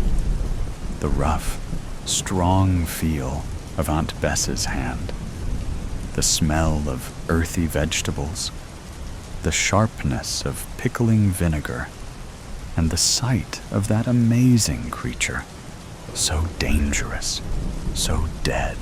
With a dry mouth, Beck ducked her head and thudded down the dusty, wooden stairs. The glass case was empty. The lid hung to one side. The outline of the creature was clear in the dust, as though he had only recently vacated his glass coffin. Where had he gone? Beck's nostrils flared, assailed by a fetid, swampy miasma. She searched the shadows, half expecting to find the reptile hiding in their depths. Idiot, she mocked herself. A noise rustled behind her. She swung to face the stairs. A shadow stepped forward. Jesus, Falstaff. She clenched her hands and spoke through her teeth. You nearly gave me a heart attack. I am sorry I startled you. Falstaff's oily obsequiousness belied the glint in his dark orbs. He gave a snort, showed his teeth. Beck stared into the reptilian black of his expressionless, hooded eyes. Her pupils dilated. She found herself unable to move, unable to think. He stepped closer, brought up his hand. Cool leather caressed her face. The cobwebbed light flickered, giving his movements a jerky, surreal effect. She smelled the earthy, overpowering maleness of him. Her senses reeled. Time held its breath. What you want? Beck forced the words from her constricted throat. Just you, he grunted. My Becky. She moved her head from side to side. No, you've always known. You, the last remnant of Bess, Falstaff hissed. He lifted his other hand, placed it at the base of her throat, where her carotid pounded irregularly. His grip tightened, goose flesh prickled Beck's spine. Her heart fluttered in its bony cage. She couldn't withdraw her gaze, couldn't move. He brought ice-cold lips down. His fetid breath entered her lungs. The flickering light snapped off the woman and the beast. Professor Manda entered the lecture hall, and the entire auditorium fell silent upon noticing her presence. She tapped the floor as she walked in her blocked purple heels, which complemented her purple and green Ankara dress. Her braided hair was styled in a small bun, and she adorned her normal-sized earlobes with silver earrings. She looked the part as she stood in front of the people. She was the wife, the mother, and the first woman professor in her town. She stood at the podium and leaned forward into the microphone. She began to speak. It is said that a woman of greatness never sleeps at night. In the light of day, she is loved and respected by all. But in the stillness of the night, she is haunted by her own shadow. She paused to pose a question. What happens when you take a woman from the land she walks on and place her in waters that could either drown her or feed her to the creatures of the sea? Taking a sip of the black coffee prepared for her at the podium, laced with a shot of Irish whiskey at her request, she savored the acquired taste and answered her own question. I'll tell you one thing that a woman I know did when she didn't drown or get eaten. She floated in the water for as long as she could. Eventually, she started to swim in search of land, even territory that did not belong to her. Her instinct to survive became desperate when she discovered a small island in the middle of nowhere. She fell asleep for a while, only to wake up to the sound of her stomach growling.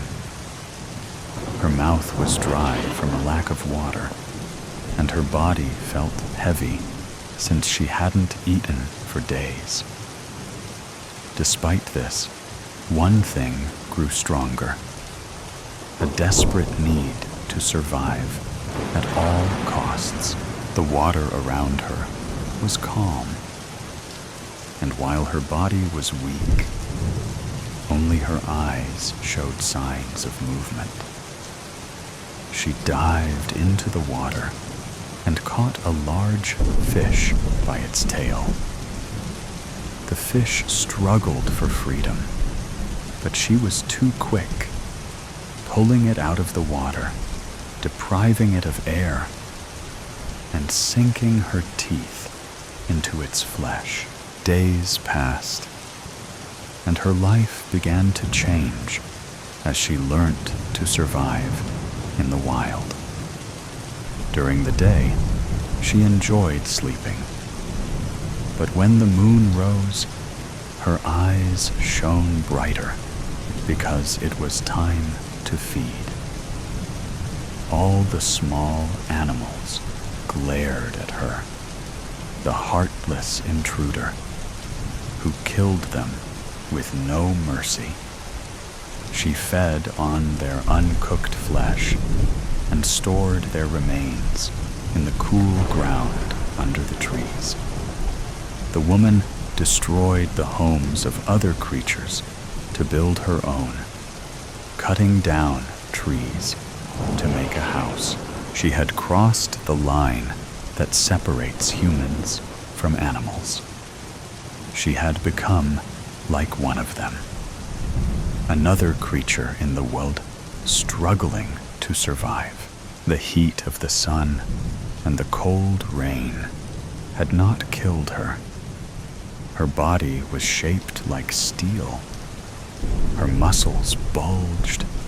Her hair had grown wild, and her eyes resembled those of a mad woman. Yet, her need to survive had only grown stronger.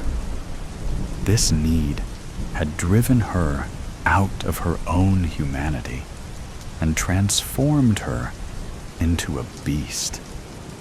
After all, who better than a beast could survive in such harsh conditions?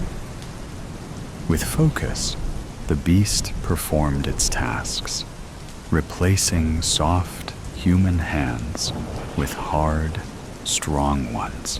The brutal environment was suited only for a beast. Thus, she adapted to the harsh world that had transformed her body into that of the beast. One sunny day, the beast managed to push the makeshift raft into the ocean, battling against the waves as it sailed away. Looking back at the small island, the woman reclaimed what was left of her body and felt a pain in her chest. The hope she once had now returned in double amounts. Her raft sailed on the dark sea the entire night, but she was not afraid. While her vision may have been affected, her other senses were as sharp as a shaka's spear. In the morning, she could see the mainland in the distance. Hungry and tired, she thought about her favorite meal, enshima, cabbage, and dried fish. She remembered how her mother used to cook it for her, and the gentle voice that would wake her in the morning. Tears fell from her eyes as she finally felt human again.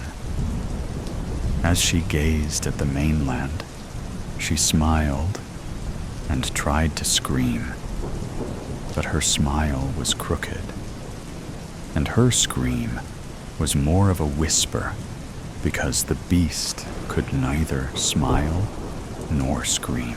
People looked at her in wonder, asking each other how the woman had managed to survive in the wild. They called her great and erected a monument in her memory. Books about her were written, and children learned of her bravery. Many years went by, but she never forgot her past because the beast's eyes would stare back at her in the mirrors of her house.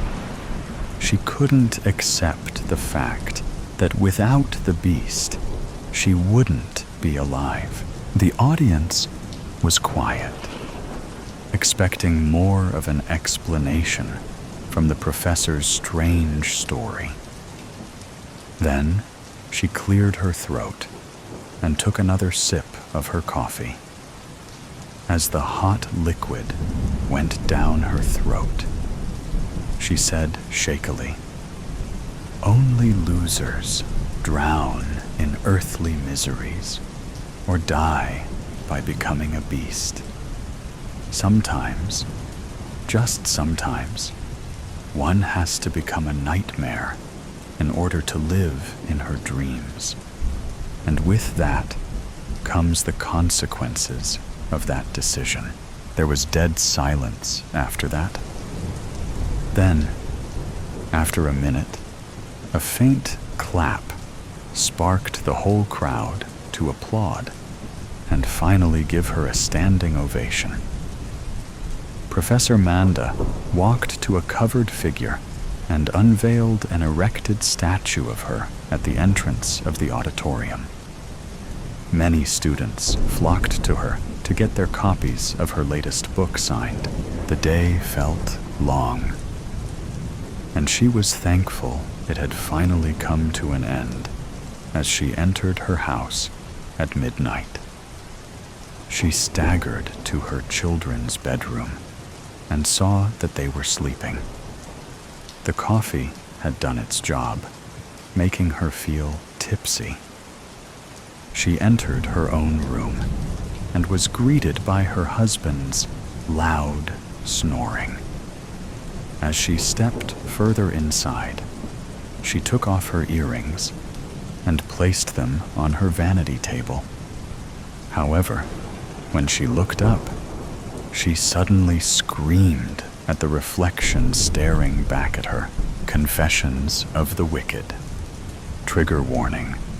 This story contains mentions of suicide, murder, SA, and drug abuse to whomever it may concern in the future. I must confess, Lisa clutched the letter tightly in her trembling hands, her heart racing as she tried to process the words before her. Each sentence felt like a distant echo, her mind struggling to comprehend the reality they presented. The ink on the paper blurred into a haze as she stared at it as if it were a passage from a dramatic novel rather than a message meant for her. One shaky hand dropped to the desk, the wooden surface cool against her palm, while the other instinctively covered her mouth in a futile attempt to stifle a gasp. A powerful wave of dread surged through her, leaving her muscles taut and aching with anxiety. Feeling an urgent need to escape the suffocating atmosphere, she pivoted on her toes, her breath coming in quick, shallow gasps, and made a fast beeline for the door, desperate to put distance between herself and the shocking revelation contained in that letter. Her mind raced wildly, grappling with the cruel reality of working in the very prison where her brother had been a devoted inmate for the last 10 years. The stark, cold walls echoed with memories of their shared laughter, now replaced by a haunting sense of despair. Every day, she poured herself into her work, driven to the brink of insanity as she navigated the complex legal system, desperately seeking a way to free him. Yet, in the quiet moments, a dark shadow loomed over her thoughts, the chilling possibility that all her efforts might still fall short in saving him from the fate the letter she held had predicted. She remembered the moment she first heard about her brother's arrest in South Korea, a wave of despair crashing over her. Confusion and heartbreak gripped her as she tried to fathom why he had been taken from her. In those early days, she had poured herself into studying the laws of both Korea and the United States, desperate to understand the gravity of the 24 murder charges and 2 counts of attempted murder he faced.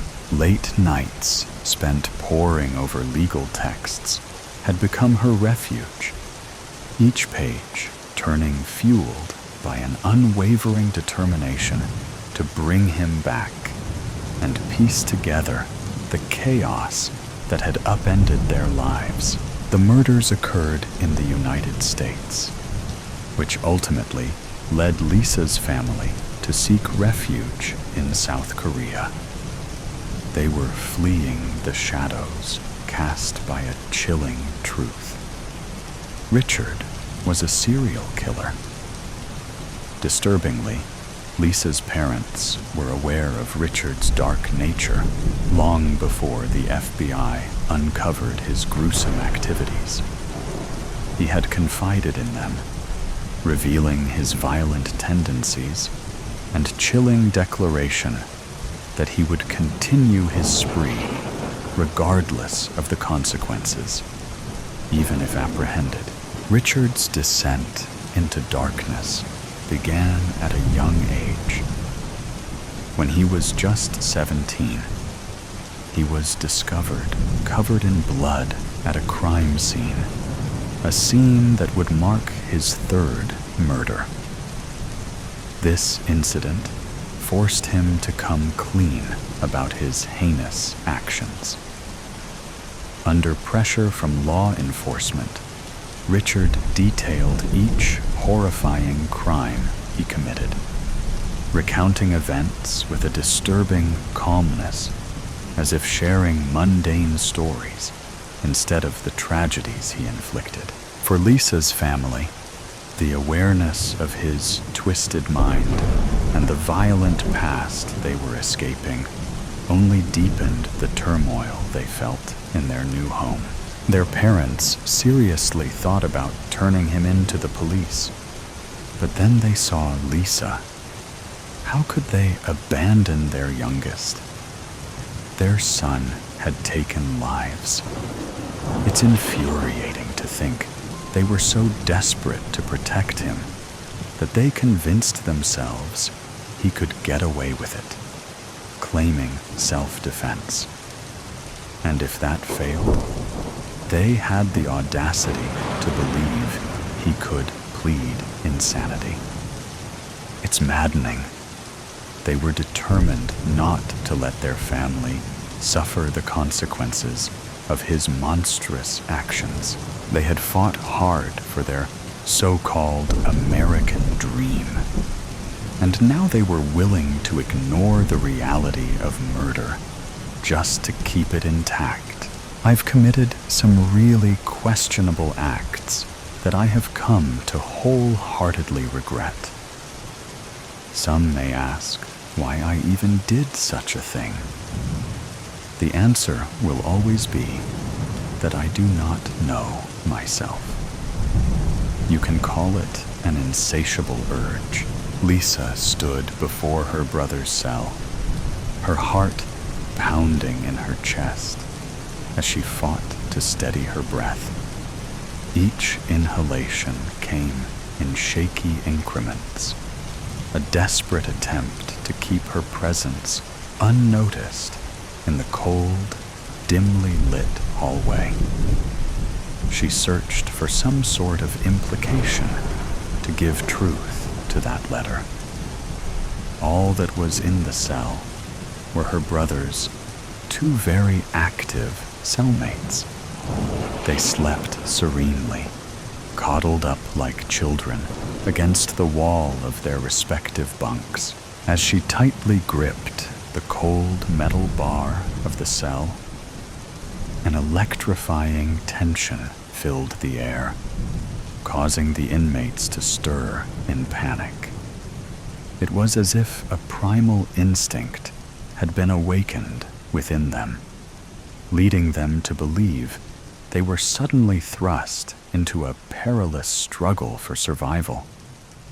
Much like the brutal realities one often faces in the dark corners of the slums. The brawny ginger had his eyes wide and red with irritation. He almost flew from his frame from the banging that Lisa's small palm had brought to life with a touch.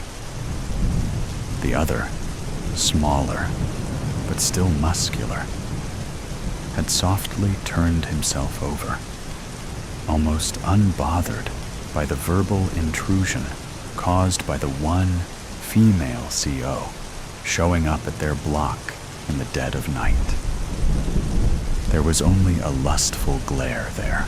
She sighed and glared at them, her stare demanding to see the last person in the shadows. She hoped from the bottom of her heart that her brother would creep up from behind the twin bunks. A silence made static pass through her ears, and her brother didn't emerge. Instead, that small inmate crept from his laid-down position and mirrored Lisa at the entrance to the cell. He breathed hard with a tangy output, showering Lisa's face with disgust. She scoffed as she pressed on her heels, steadily taking a step back. To Lisa, the inmate in front of her looked like a starved beast. She often saw the man in front of her teaching other inmates how to cope with their new life in prison. As an inmate himself, he should not have had the right to do so, but his compassion and leadership led people to look up to him. He was honestly the sweetest man that she could claim she met in prison. Even her brother had more spine than muscle. One day, Lisa decided to ask him why he was still in prison. He explained that same night that he received a life sentence after being caught. He admitted that when he was free, he kidnapped and tortured an uncomfortable amount of transient women. He said something along the lines of, "God has no respect for harlots." Maybe he was insane, but he claimed he was a respectful man of the Lord. In the state he stood in now, he was the pure antonym of the nice guy persona he usually shows. His eyes rested half-lidded and bloodshot. His gaze lingered on parts of her body with an unsettling desire. Although his hands gripped hard on the bars on either side of her face, he looked ready to topple over with a single misstep. He mumbled to say something, but she was only able to understand the slurring of an accused drunk. Realizing her presence made no difference to anyone in the vicinity, she sucked in as much as she could and ran off with that breath held within her chest, the letter Lt as if it was coming true. I want to see the chaos from the front seat. Such a massacre has been my dream since becoming a person of power. I can do it, so why not? For 25 years, I have gotten away with enough wrongdoings to make the boy I'm killing tonight look like a saint. He's been a serial killer since childhood, but he's merciful in the sense he ends their suffering. However, Lisa rushed through the halls with her hands clasped around her keys. She glided past cell after cell with nothing standing out to her until she heard a muffled bang come from the prison's watchtower, cantered in the lunch area on the first floor. She crept up to the door and reached for the knob. A sharp pain ran through the muscles in her wrist. Her eyes closed for the moment of impact before she opened them to see her brother in nothing but his worn-out, once white, prison boxers. His eyes were wide and the same shaded red as the other inmate she had seen up close. His entire face was morphed into fear itself. Lisa had never seen him look like this. Richard fell on top of her, breathing as if he just escaped a nasty waterboarding session. Except he wasn't wet. He was covered in oil. She froze in place, a fathomable confusion filling her expression. The room grew more tense as Richard only stared for a moment and opened his mouth, inhaling and howling. He then pushed off Lisa's chest and sprinted away, never turning to look back. His destination seemed unclear. It just looked like he wanted to get as far away as possible. At first, she found the cowardice retreat understandable, because it made sense.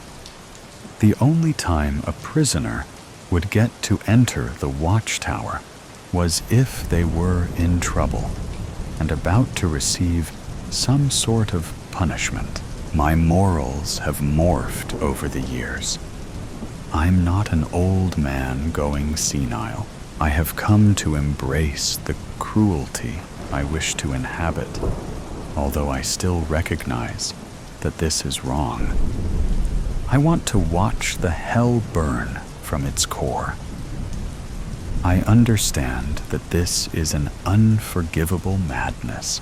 The ending of the letter resurfaced in her brain as the warden walked out from the shadows of the tower. He smiled widely, towering over her in uniform pants and his uniform boots. He lifted his hand with his gun pointed to his head. She stared in horror as her brother's howling continued like a dog whistle.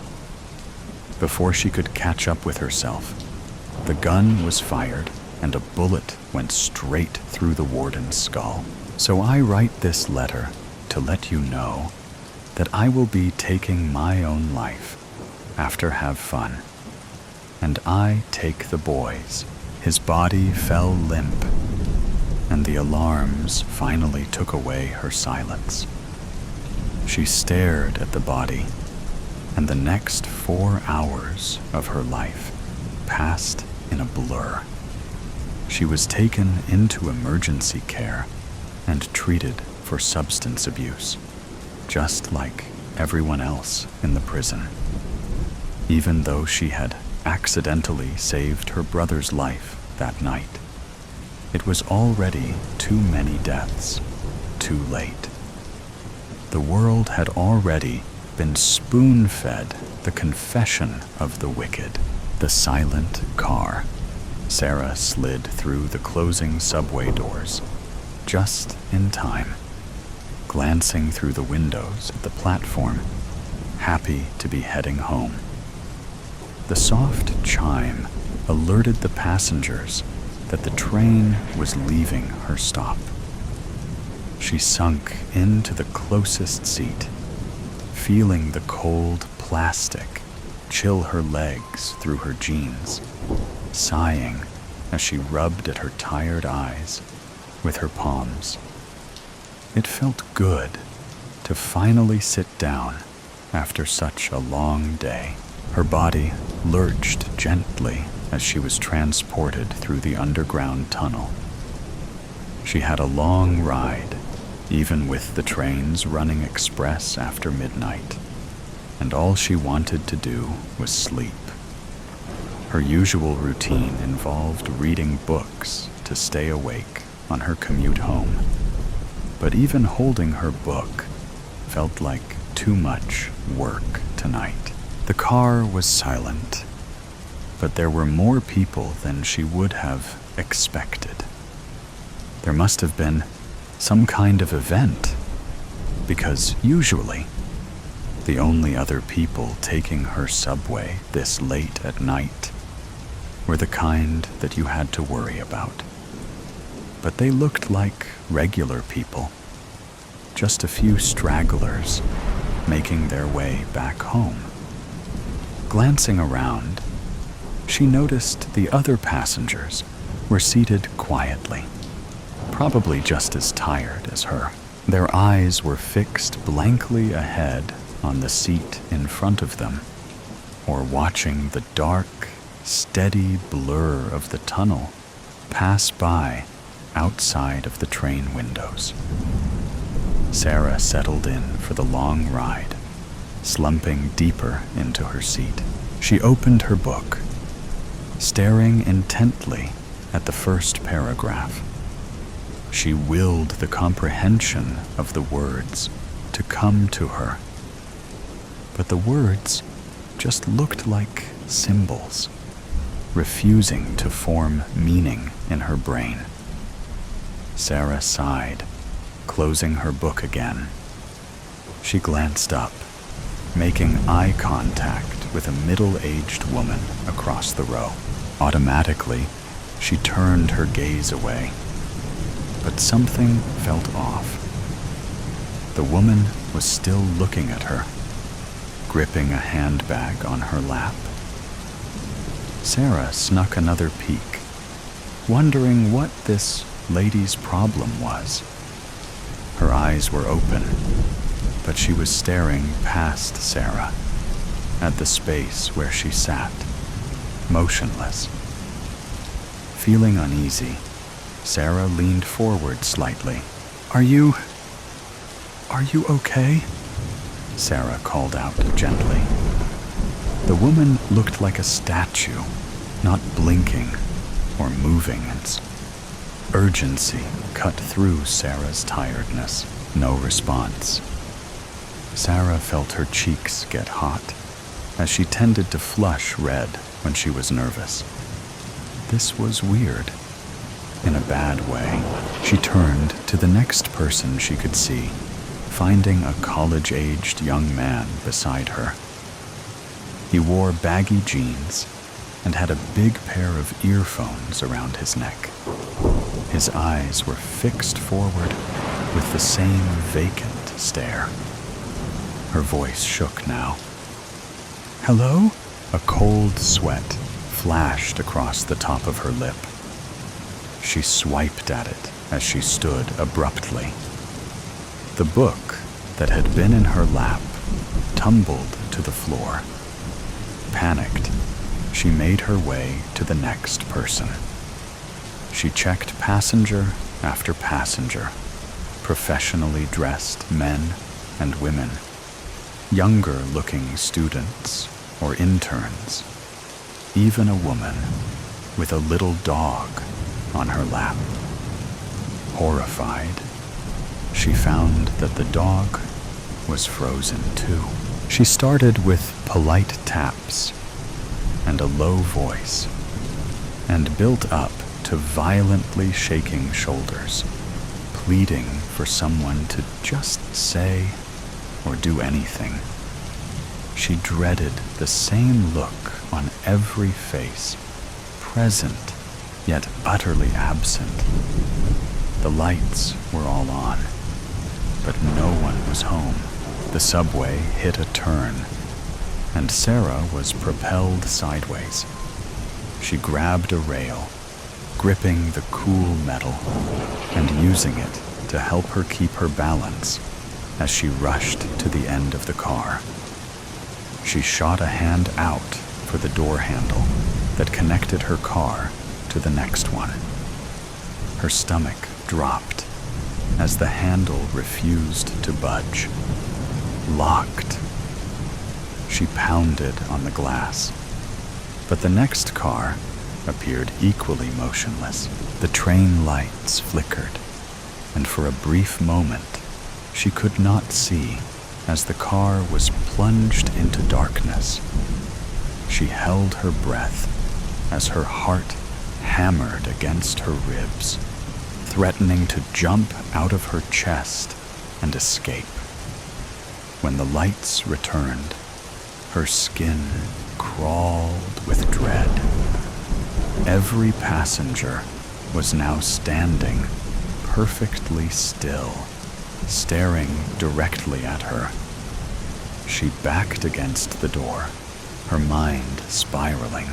"Please," she whispered. She wanted to close her eyes. She couldn't, though. She was too afraid of what might happen if she looked away. Instead of words, she heard whispers. Soft at first, like the jostling and whooshing noises from the train in motion, but quickly growing louder. They filled the car, echoing unintelligible murmurs. The voices were angry, thick with accusation in her ears. What had she done to upset them? "Stop!" Sarah cried. She jammed her fingers into her ears, plugging them. It didn't help. The whispers grew louder and louder, judging her and taunting her and blaming her.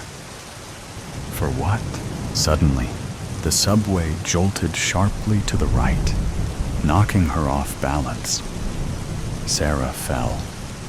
She felt herself falling for too long, waiting for the impact of the dirty car floor. She gasped sharply, jerking awake. Her head had slipped against the rail between her seat and the subway door. The train rocked as it slowed down, approaching her station. She heard the familiar subway voice announce, "This is Franklin Avenue. Transfer is available to the 2 and 3 trains." Sarah glanced around, frantic. Passengers chatted softly, scrolling through phones or listening to music. Normalcy surrounded her. Her heart still raced. She didn't trust it yet. But had it just been a dream? She took deep breaths, trying to will her panic to go down. Be calm. You are safe, she thought. Just exhausted and stressed out from work. She gathered her belongings, relieved to see her book on her lap, not scattered across the floor. As she stepped off of the train, her nose and lungs were assaulted by the belly, muggy platform air. The grimy realness of the familiar gross platform felt like it was bringing her back to reality. Her legs were a little shaky, but she was grateful to be moving, to be able to leave and put the strange nightmare behind her. Sarah made her way out of the station towards the stairs. She climbed up and out, feeling her phone vibrate. She pulled her phone out of her pocket, squinting at the notifications. Someone texted her from an unknown number. She opened the message and read, "Wake up." Sarah froze, her pulse quickening again. Anxiety surged back, sharp and biting. Her fingers trembled slightly as she glanced back toward the departing subway. She saw them again, watching her. Through the windows, all of the passengers stood motionless, facing her. She felt the hairs on the back of her neck raise and waited until the train vanished into the tunnel and the people were out of view. Sarah ran up the remaining stairs, emerging onto the street, desperate for the cool, open air and clarity. She continued to run, pumping her legs as the sense of unease lingered. She glanced repeatedly at the people passing by her on the sidewalk, wondering if they were going to have that haunting, identical expression on their faces. She made it to her walk-up apartment, sprinting up 4 flights of narrow stairs, quickly unlocking the door and shoving herself inside. Sarah double-locked the door and pressed her forehead into the wood as she looked out of the peephole. What if they followed her home? She waited, forcing herself to breathe as quietly as possible to see if they would appear at the top of the stairs on her floor. "Come on," she said out loud to herself. "Get it together." She opened her phone again, rereading the unsettling message. "Wake up," she typed back cautiously. "Who is this?" The reply was instant. "You know who. You saw us." Her breath caught in her throat, fingers gripping the phone so tightly her knuckles whitened. Sarah tried to will the nightmare away, but the vacant faces, whispered accusations, and the locked subway doors all followed her. She stumbled to her window, looking down at the street below. Cars rushed past, their honking sounds reaching her window. New Yorkers moved briskly at their quick walking pace, looking like dozens of little ants with places to be. As she stared, her reflection in the window twisted subtly. For a split second, her own eyes stared back, wide and vacant, mirroring the subway passengers. Sarah gasped, jerking away from the glass. She collapsed heavily on her couch, pressing her shaking hands into the cushions to try and ground herself. There's no way that was real, she told herself. Her vision was tunneling, blurred by exhaustion and fear. Her breathing came manually. In and out, she willed herself. In and out. In and out. In and black and white. The boardroom. 32 students awake in a dark room. The lights flash on. 32 fearful high school students scan their surroundings. They're in a square room. The walls are lovely nature murals. The floor is a large, square black and white checkerboard. And they're in costumes. 16 are black and 16 white. Esther starts the confused students' conversation. "Oh, my lord, where are we?" Barney, the school's head nerd, is dressed in black leather and a crown. "How did I got here?" Johnny, the high school star quarterback, is dressed in white leather and a king's crown. "We, nerd. How did we all get here?" Susie, head cheerleader, adorned in a dazzling black sequined dress and crown, clings to Johnny. "We were all at Dr. Gilbert's party." Jerry, "Right. I remember we all toasted the good doctor's birthday." Jill, "Yes, I can't recall much after that." Billy Joe, "The punch. I bet the punch was spiked." Sally, "How did I get dressed in this?" Mark and Ken are examining the walls, looking for an exit, only to find 2 bathroom door. Mayview Police Debtor. The FBI Child Abduction Unit arrives at the Mayview City Police Department. Captain Montaigne, "I appreciate your rapid response. Agent Joseph Klein, what have you got?" Captain, "There was a party at a Mayview High School mathematician's house on Friday night that the missing teens seem to have attended." Sergeant Billings, "Sir, They're being live streamed. Agent Klein makes a call. Agent Newton, I need your unit to find this channel's origin. I just linked to you. Live chess. A placard on the wall reads, Welcome to live chess. 1. This is a standard 12-hour game of chess. 2. Your costume denotes your position and side. 3. Your kings are Johnny and Barney, both well-ranked players. 4. Breaks are 10 minutes each hour.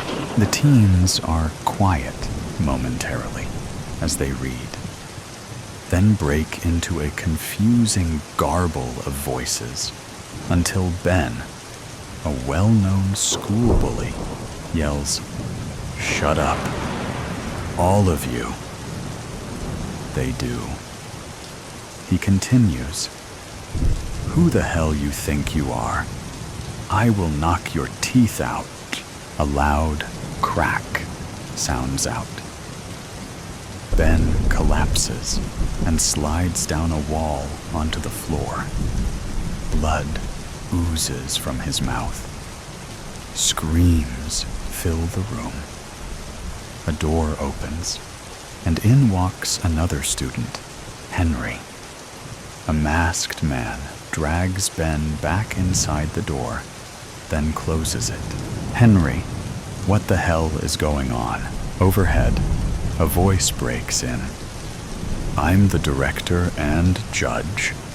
I don't tolerate dissidents. Now that's settled, let's begin, shall we? Take your positions. White on the wall's time clock side. The frightened, crying teens start moving into position. Sally crying and shaking. I don't know where to go. King Barney. Over there, in the second row, with Susie, Jill, Mary, Gary, Ken, and Mike. You're all pawns. Voice. Well done. The clock will tick down from 12 hours for each team. It starts and stops with each move. The winning team lives, or shall I say, those left standing will live. Kimmy, the white king-side light-squared bishop, LSB, cries out, What does he mean? Voice. The game is one of death, not of capturing players, resulting in another wave of mass hysteria. White King Johnny. What the hell? Voice. Let the game begin. King Johnny, make your move. A dual digital timer on the wall starts counting down. W. Shout 11.59. B.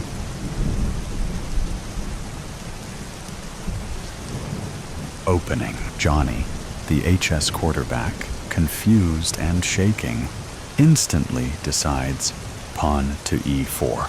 Voice. Johnny, they're more than pawns. They're your classmates. They're living people, at least for the moment. Brings another burst of loud conversing, screams, and crying. Mary runs, screaming, I can't do this. A loud crack echoes throughout the room. Mary halts, drops to the ground, and cringes down into a fetal position. Voice. Mary, that was a warning. Get back, now. She doesn't move. I said, now, Mary. Another crack erupts, and the wall splinters beside her head. Mary screams, then runs back to her square.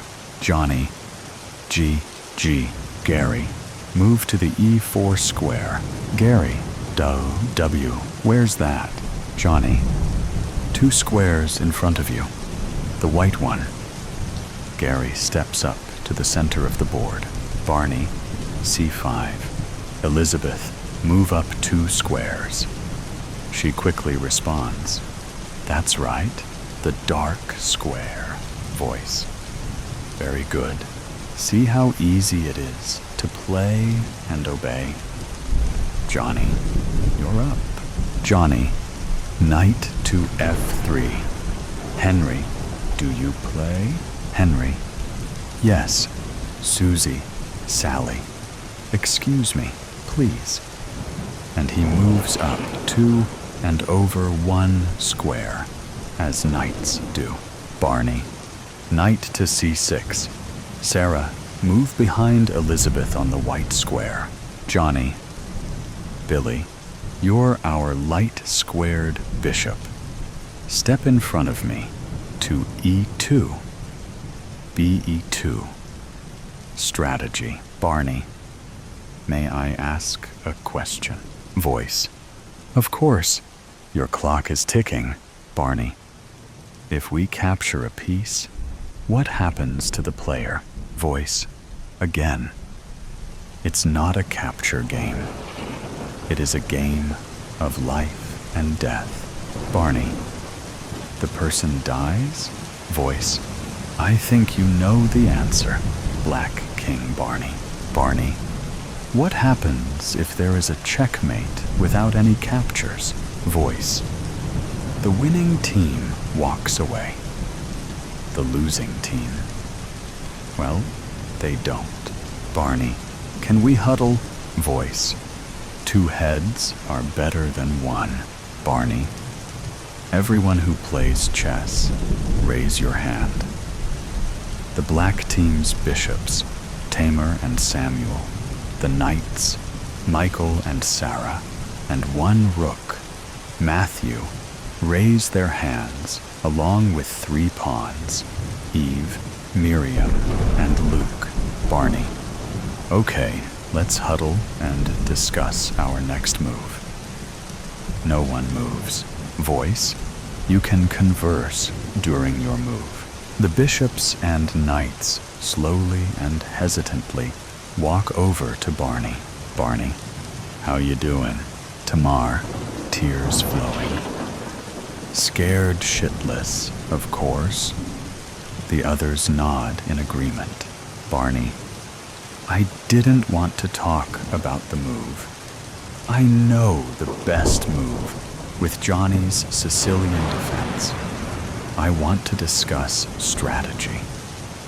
If we capture a person, Samuel, they will be shot. Sarah, who is this psychopath? Luke, his voice is masked and he knows us. Michael, a teacher? Barney, I think so, but our absence must have the FBI involved. So, if we can draw out the game with no captures, Tamar, kill. This sick will murder them. Barney, right, so let's make moves to prolong the game. Sarah, sounds like a good plan. The others nod in agreement. Barney, okay, good. Michael, let's play d6. It's a good counter to the Sicilian, and no chance for a kill. Barney, my thought as well. The teens shake in agreement. Billy Joe, Johnny is my boyfriend and aggressive in football and chess. He's good and will go for the win. Sarah, no, he won't. Billy Joe, what makes you think that? Sarah, you're on our side. You die if he wins. The players return to their positions. Barney, d6. Miriam, move up 1 step. W23.55.09. B23, 50.03. Johnny, Rose, you're our king's knight. Move in front of Jill. Barney, knight to f6 for you, Michael. Michael, got it. Samuel, you're moving so fast. Barney, it's just the opening. We can slow down during the mid-game. That's expected. Bishop Samuel. Okay, that makes sense. He may get mad if looked to be stalling. Johnny. Let's castle. Jill, move beside me, and I'll move to the inside beside you. Barney. Shall we fianchetto kingside? Tamar. Yes, good call. Black king. Barney. Okay, Daniel. Step up 1 square to G6. Next, light squared Bishop Billy will move behind you to G7. And then we will castle. Johnny. Mary, step up 1 to back up Gary. D3. Blacks. Bishop Daniel slides over to G7. White King Johnny. We're still opening. Our stance in martial arts terms. Bishop Kimmy, slide in front of Bishop Billy. Black King Barney and Rook Matthew switch sides to castle. FBI Captain Montaigne. It has been 24 hours since 34 high school students were abducted. Dr. Gilbert's neighbors have only revealed that he had a large cargo truck that was heard leaving his residence in the early morning hours after the party, then disappeared. Agent Klein. Dr. Gilbert is a millionaire who does not need to work. He withdrew vast amounts of cash over the last few years and spent his weekends away. Where to? We are seeking to ascertain, along with tracing the video feed. We see the students are all alive, except one. Live chess has gone viral. We are hesitant to shut it down, as he may retaliate against the kids. Officer Dave. Yes, he shot one, and Celia is missing. Agent Klein. Perhaps not. Video analysis seems to indicate a scam, a fake death, like in the movies. He has a degree in mathematics and is a psychologist. Officer Gentry. A sick one. He is tormenting them. Agent Klein. Chess has 32 pieces, 16 per side. If you promote a pawn to the other side, you get a piece of your choice. Celia may be in waiting as the extra queen if one side promotes a pawn. Agent. Obviously. Our best is to track his video feed. He is bouncing off dark web torrent sites worldwide. He is good. Our cybercrime unit is on it. We will keep you updated. Captain Montaigne. We will continue our local search for sites able to house a 50 by 50 foot room and use infrared heat sensing, although they may be underground. What's new with the West search progress, Kelly? Mid-game, Johnny. Okay, now we're in the mid-game, and we're at an advantage to strike in the middle. But I don't want anyone else to die, so let's just make a non-confrontational move. Queen Esther. Barney and I are dating. He is brilliant, uses his mind, and despises violence. We should just hop around. I can step over one and back up Bishop Kimmy. Rose. That looks aggressive, forcing a dark bishop trade, but we don't have to go through with it. Johnny. Perfect. Queen Esther, step over to QC1. Barney. Let's huddle. Okay, my friends. It looks as they want to force a bishop trade and end up with their Q in front of me. Billy Joe. Don't take any chances with Johnny. He will save himself first. He will pick his team and friends over me. Barney, okay, we can avoid a trade. Matthew, how? Barney, Rook Matthew, step to the side. 1 for rook to e8. King Johnny, good move by them. They don't want a trade or fight. The clock reads, W23 Uzo Buer Suinti. Voice, break time. A wall opens, revealing a large table with a feast of food and drinks. The bathroom doors pop open. One is labeled guys and the other gals. Break time. The young women gather. Johnny runs to Billy Joe, and they hug, as do other couples. Billy Joe, oh Johnny, I'm so scared. Johnny, we all are, Billy Joe, we all are. Barney, I'm famished. He and Esther walk to the snack table. Esther, I need to pee. Be right back. The Black King walks up to the Black King. Johnny greets him with, what's up, nerd? Barney, we need to work together and figure this out. Johnny, sorry. Yeah, you're right.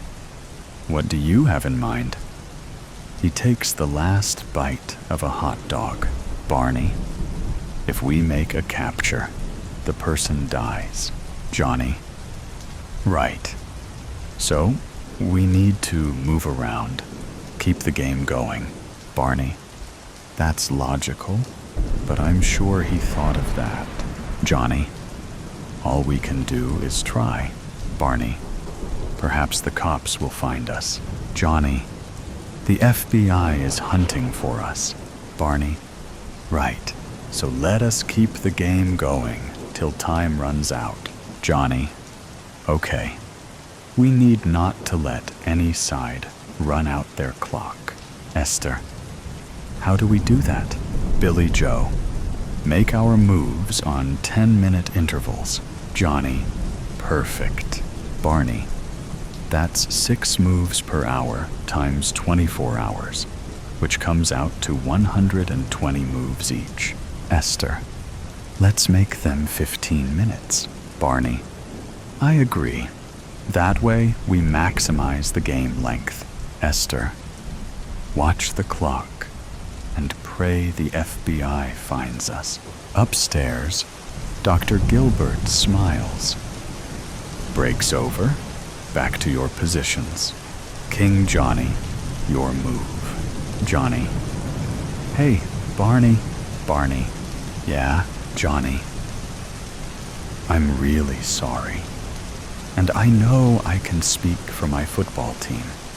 I'm truly sorry for all the nerd harassment we've given you and your friends over the years.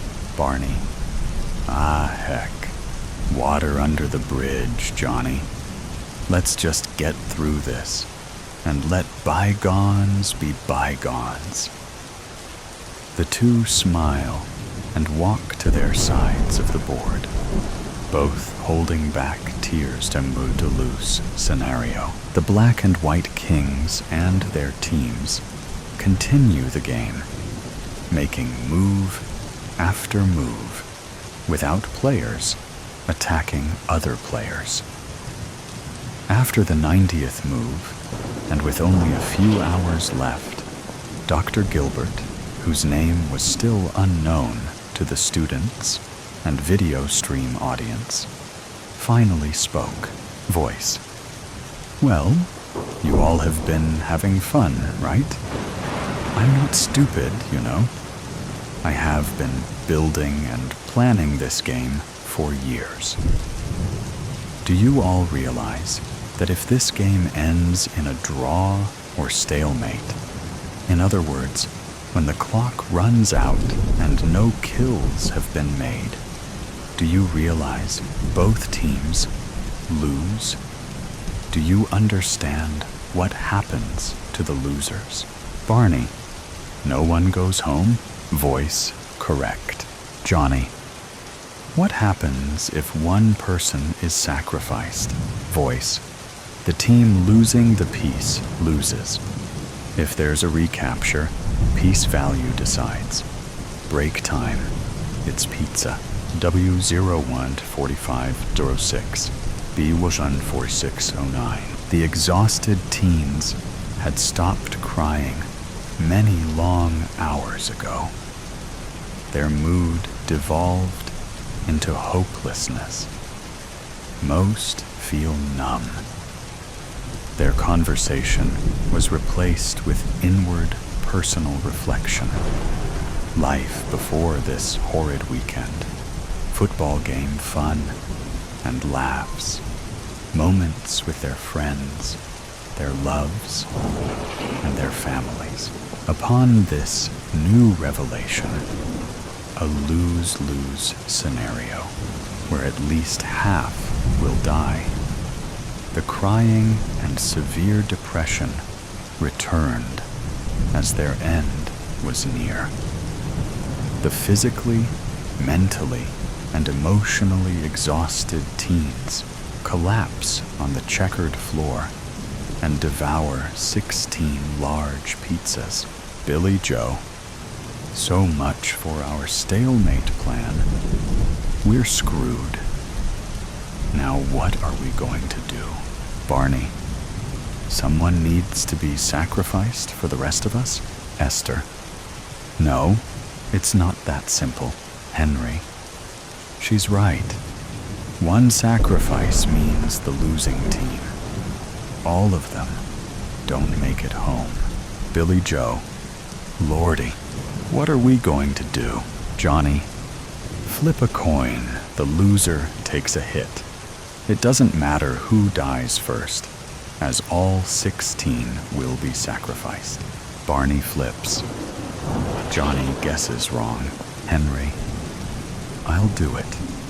Rose is in a position to take me. FBI, Captain. We just got a call from Jerry's Pizza in Littleford. Somebody just picked up an order of 16 pizzas. Jerry said that was highly unusual.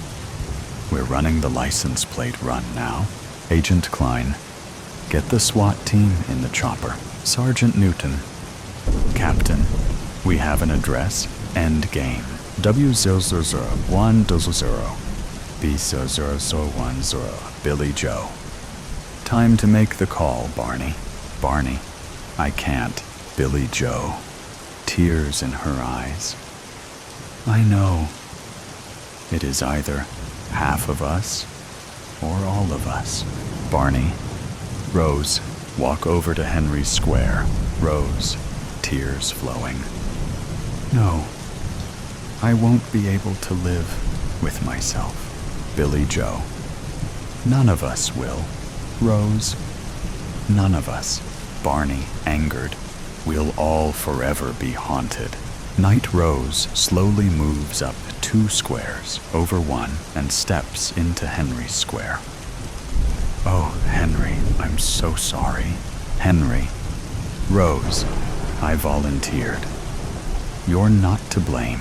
Voice, Barney, you're up. Barney, what do you mean? Voice, it's time to slay. Barney, so, go ahead. Live with your cruelty. Voice, oh, not I, your kingship. Barney, what do you mean? Voice, you as king chose. You as king follow through.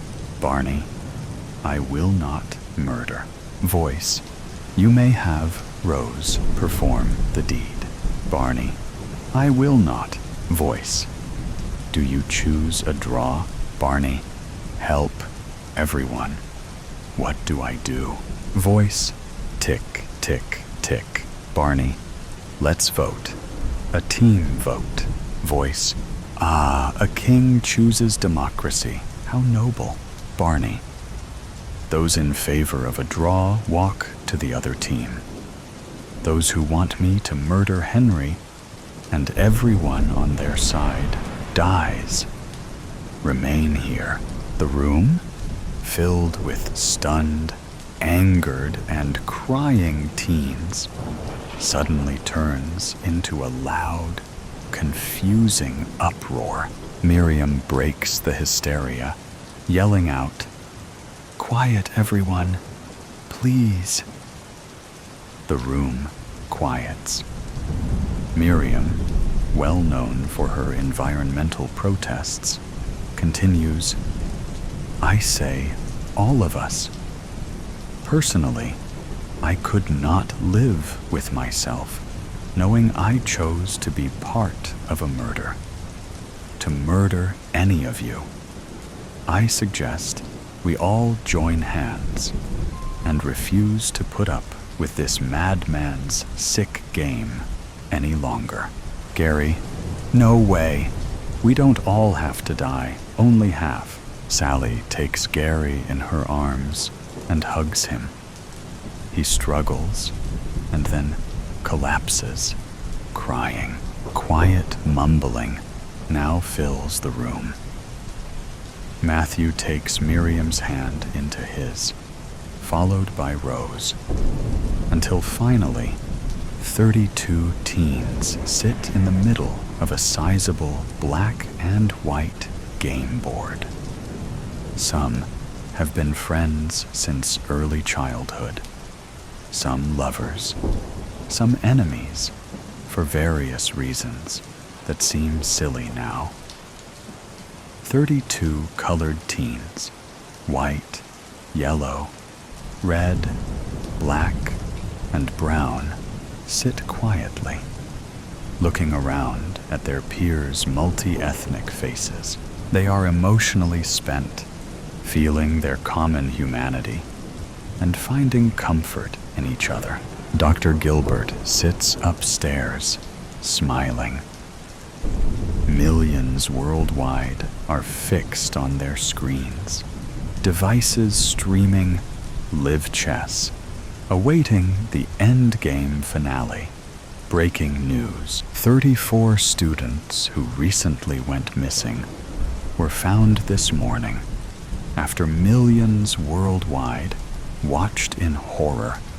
Live chess, a divisive game attempting to pit Mayview High School students against each other.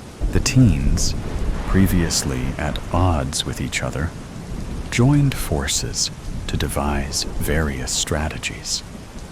They refused the cruel psychopath's rules. Dr. Gilbert conducted what he termed a psychological experiment, and a success beyond his pre-game hypothesis of teen behavior. He remains at large. All the students were found alive. 1 year later, 32 students awake in a dark room, falling to conclusions. Fear can make you do crazy things. Cry, laugh, scream, even kill. At this precise moment, it is causing a man named Joe to run for his life. It is also causing 7 members of an unknown faction to chase him. Joe doesn't know where he is going, only that he has to get away. His chest pulses in and out as his body tries to drag in air to compensate for all the running. His legs ache as he pushes them to go faster. A voice in his head urges him on. "We need to go faster." "Shut up. You think I don't know that? It's your fault we're running in the first place." "Gosh, a guy can't have a little fun. You killed those guys." "Correction, you killed those guys. As far as anyone else knows, I am just a figment of your imagination. Besides, now you can be certain that the men who killed your family have been punished for their actions. I didn't need your help. The police would have handled it. Now these guys are chasing us. Less complaining, more running. Joe continues sprinting through the autumn-colored trees, looking for an escape. As he taps into his second wind, he sees sunlight beaming down ahead. He gets to a bright clearing, a good distance ahead of his pursuers. The beginnings of a sigh of relief melt into a sigh of despair. On the other side of the very narrow leaf-filled clearing is a very wide, rock-filled gorge. He skids to the edge, kicking a few dozen leaves over the edge. Gasping for air, with his hands on his knees, he watches as the leaves slowly pinwheel out of sight. A good 1,000-foot drop followed by slopes of jagged rock. I'll definitely feel that in the morning. We could make it. Shut up. No, we can't. I could make it. Well, I can't. He takes a step back and puts his hands behind his back as he tries to catch his breath. As he turns around, a single man wearing green, brown, and black fatigues skids into the clearing. He sees Joe and raises his assault rifle. The gun trembles slightly as the soldier trains it on him. Joe watches as the nervous soldier's finger tightens slightly on the trigger.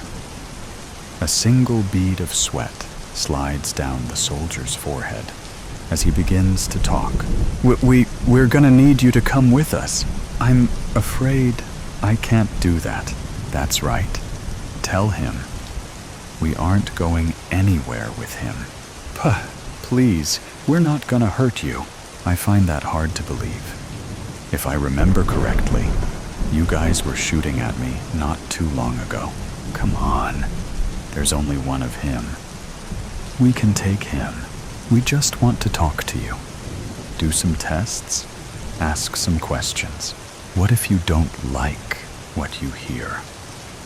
What if your tests and your questions don't get you the answers that you want? What then? Huh? Why haven't we killed him yet? Would you shut up already? Who are you talking to? Nobody, okay. I think I'll decline. Wow, I didn't think you had it in ya. That is not an option! A different voice booms from within the trees. The rest of the group bursts into the clearing, all wearing matching fatigues. Their assault rifles are all trained on him. Just answer me one question. Why do you have to be able to explain everything? Why do you have to know how everything works? Joe yells with tears of anger welling up in his eyes. Are you crying? What a baby. How about less crying and more killing? If it isn't normal, let's chase it down and shoot at it with automatic weapons and force it to cooperate. Find out how it works by any means necessary. You people disgust me. If you don't kill them soon, I will. Would you shut up already? Sir, I don't know who you are talking to, but we can do this the easy way, or we can do this the hard way. Well, as my mother always said, if it's not hard, then it is not worth doing. Whoa, what are you doing? They are looking for a reason to kill us. If they kill me, you die too. As Joe says this, he slowly takes his hands from behind his back. A 40-inch, sleek, razor-sharp, black katana is held firmly in each hand. As they see the blades, their fingers squeeze the triggers. Volleys of bullets fly towards Joe, each trying to reach the target first.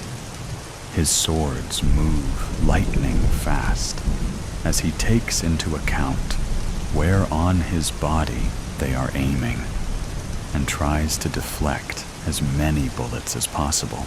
Despite his efforts, he's breathing through a couple new holes by the time they need to reload. They watch anxiously as Joe stumbles forward. The sword in his left hand sticks into the ground and keeps him from falling all the way to the ground. He leans heavily on the sword as ragged, shallow breaths tear out of him. Dark red blood stains his shirt and pants in various places. He sways, but manages to stand, leaving the sword embedded in the ground. He tries to look at them, but the 7 soldiers double into 14. He shakes his head and tries again, but the 14 soldiers are now swimming in front of his vision. He settles on focusing on the group as a whole, seeing the forest, not the trees. Did I pass the test? Oh well, my answer is still no. If you want my body, you'll have to fetch it. Joe slurs. You are seriously losing it.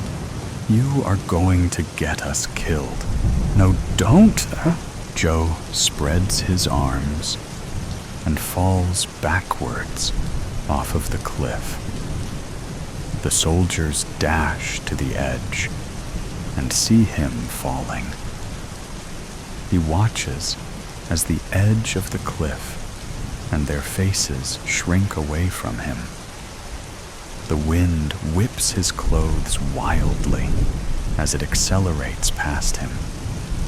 He closes his eyes, slows his breathing, and concentrates.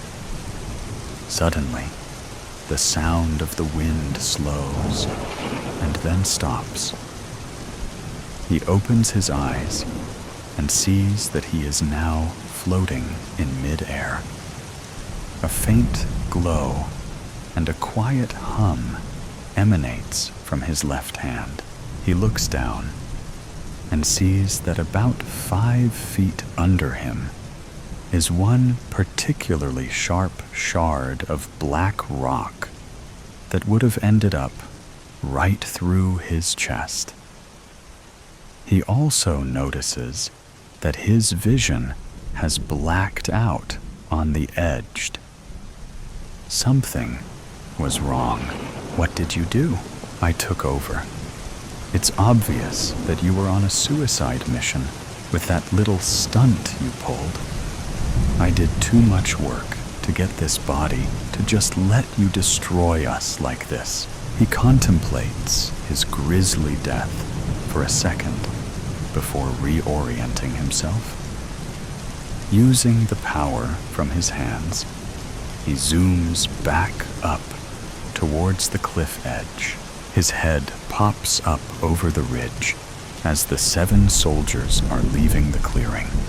They walk slowly and lackadaisically back into the trees in a single file line. Apparently, his guaranteed death is good enough for them. His anger intensifies with this nonchalant disregard for him as a person. The fact that they don't really care about retrieving the body pisses him off. They even left his sword exactly where it got stuck in the ground. The nails on his right hand dig into his palm as his grip tightens on the sword. The angry look on his face morphs into a grin. He is going to enjoy what is about to happen. He floats back onto the cliff and lands silently on the ground. He quietly picks up his second sword and zips to the soldier, bringing up the rear. In one swift moment, he puts one sword through his back and uses the second sword to separate his head from his body. The head spins wildly as it tumbles into a nearby pile of leaves. He pushes the soldier's body out of the way and heads towards the second soldier. The second soldier gets cut down in one stroke, starting from his right shoulder and ending at his left hip. As the top half of the body slides away diagonally from the bottom half, Joe sees that the other soldiers have become aware of his presence. Their eyes widen and their mouths hang open as they realize the man that they thought was dead is still very much alive. Joe uses the moment of hesitation to close in. The third soldier is split vertically in half as Joe brings the sword right up through the middle of him, splitting him in half like a deli sandwich. He steps through the space the third soldier's body once occupied and heads toward the fourth soldier. He rams both swords into the soldier's abdomen and sees the soldier's eyes widen with pain. He pulls both swords in opposite directions, shredding the soldier's midsection. He lifts his foot and kicks the soldier, sending his body to the ground with a thump. 4 down, 3 to go.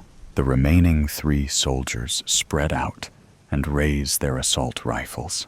Not this time, Joe snarls at them. Not like this. It was never supposed to be like this.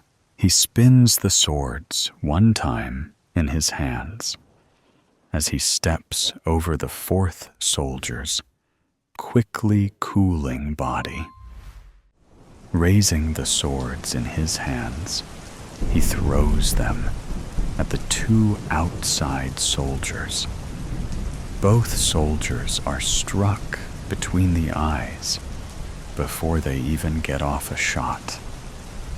The force of the swords knock them both backwards. One of the swords plunges into the ground, propping the 5th soldier's body up at a 15-degree angle. Gravity slowly pulls the body down the blood-soaked blade. The other blade pins the 6th soldier head first to the gnarled trunk of a nearby tree. This time, gravity works quicker and splits his skull as his body slumps to the ground. Joe, now weaponless, bravely strides toward the last soldier. As the final soldier goes to shoot, Joe grabs the end of his gun and quickly shoves it up. The single shot the soldier gets off intertwines with the painful crunch of bones as the gun sight collides with his nose. The shot flies harmlessly into the air above their heads. The final soldier stumbles backwards, struggling to pull air through his bloodied nostrils. The strap attached to the rifle, still in Joe's hand, keeps him from falling. Joe pulls the barrel of the gun down a couple of inches and jams it under the soldier's chin. The soldier is still dazed from his new breathing impairment and doesn't even realize what is happening. The automatic fire perforating his brain quickly takes care of his need to breathe. Joe's grin widens into a smile as he looks at his work.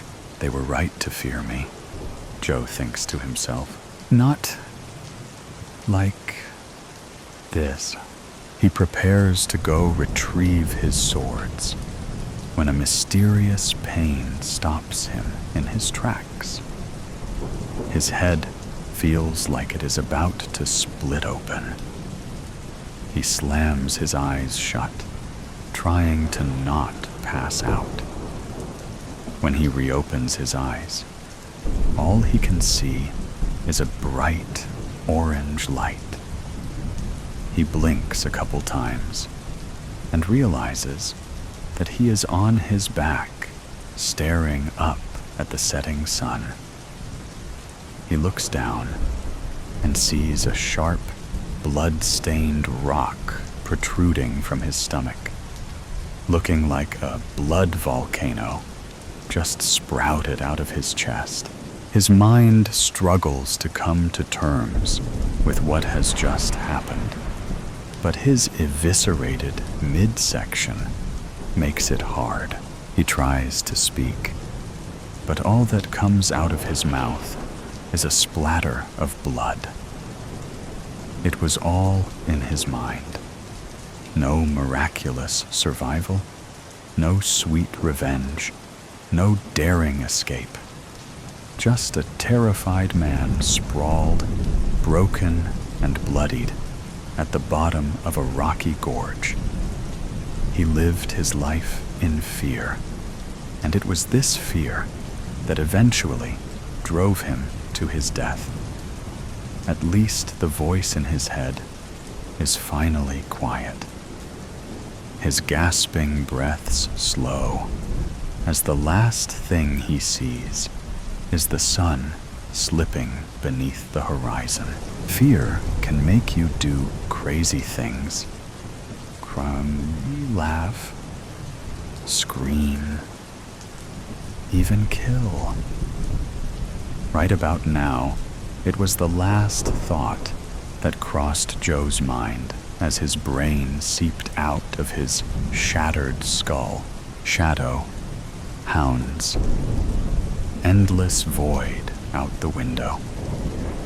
You can hardly tell whether there is some kind of space whizzing past, or trees, or the gullet of some fantastically huge animal.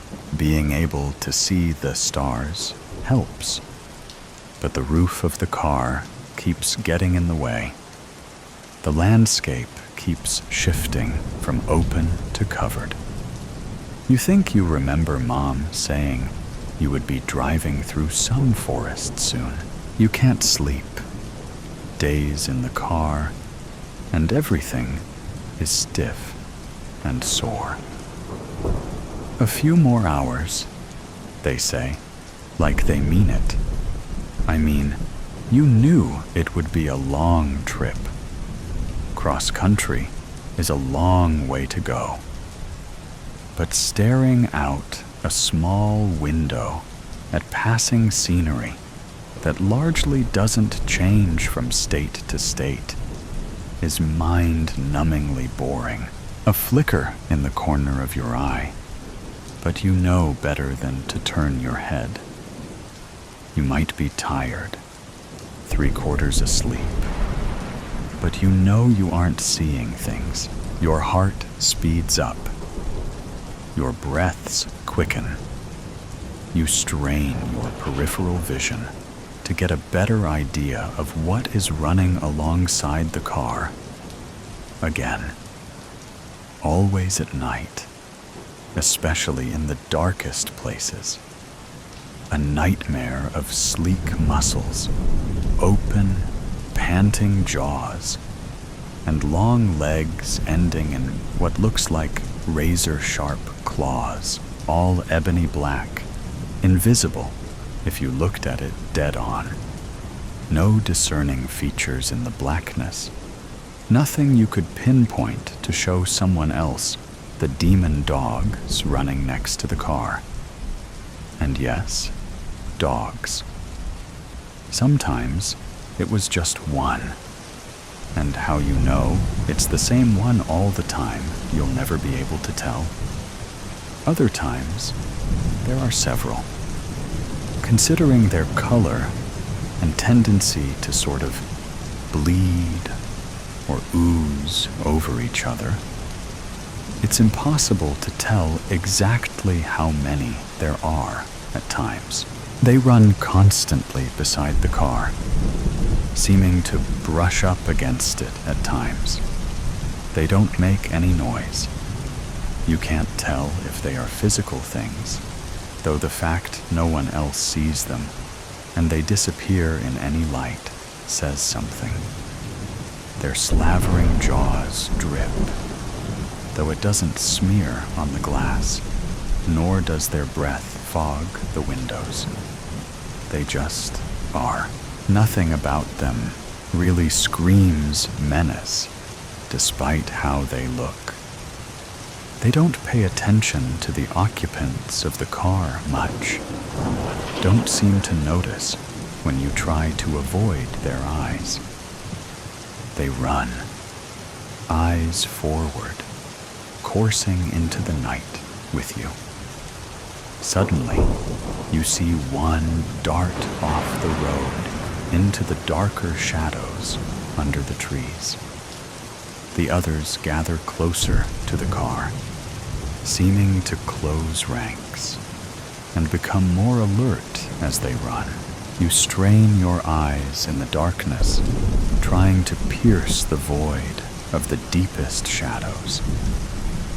What would they be running after? Some kind of prey? Some kind of threat? And a threat to whom? You or them? You slow your breathing as much as you can. Try to tune out the hush of the tires and the air conditioner. You try not to think about smothering your mother for that little snore cough she's doing. She really can't help it. It's just covering up. Was that a noise? A crunch scream in the distance? Damn it, there are too many smaller noises around, covering anything up. You start to pant and sweat, worried about what you did or didn't hear. You keep glancing at the rest of the pack, trying to read their body language. Is that a snarl? Is that one staring off into the woods or ahead of the car? Are they moving closer, more carefully, or picking up speed again and relaxing? An interminable amount of time later, the other shadow hound suddenly bounds out of the blackness ahead, turning sharply to take up his place in the pack again. You scan him, looking for any sign of what happened. Then you laugh at yourself, because how can you tell if a shadow is bleeding or hurt? You relax and start to drift off, finally lulled by the swaying of the car and the shushing of the tires. Your eyes close and you sleep. Weightlessness, briefly, then pain as you slam into the seats in front of you. Breathlessness as your body adjusts from being asleep to awake so abruptly. You scramble upright, or as upright as you can get, trying to get your bearings. The car is twisted around, now facing the woods across from where you were traveling. You can see skid marks, and the front of the car is all banged up, like you hit something. But there's nothing in the road, nothing in front of the vehicle. You check on your parents. They're fine, but look like they got knocked out during the crash. They are both bleeding a bit but nothing seems serious. You try to gently wake them, but don't want to accidentally hurt them. You look around for your phone, remembering you need to call for help. As soon as your fingers touch it on the floorboard, you feel a growl in your chest. Then, you hear the deep grumbling from outside the car. Snapping upright, you look frantically around in front of the car, looking for whatever made that malicious sound. You see nothing until you catch a flicker in the corner of your eye. With dread, you make yourself focus on your peripheral vision, scared to see what is making the sound. It's big. You can almost catch glimpses of scales as it moves, gliding around the light. This one, whatever it is, does seem to have mass. You can see the trees shifting and swaying, like there is a breeze blowing through them, but only as it passes. The others are still as stone. You check quickly around and don't see any of the shadow hounds. Were they scouting for this thing, leading it to you somehow? Did this thing kill them all? Or did they run when it attacked your car? Because you're fairly certain this is what caused the collision. Impossible to tell. You couldn't even tell whether they acknowledged your presence or not on the road, other than as an object to race, a sound, a whistle that turns into a high-pitched giggle, a howl and shriek, all in one. It repeats around the little clearing, growing louder and more melodic, until it stops. Suddenly, you see the hounds lunging and leaping. Trying to keep track of the movement is impossible.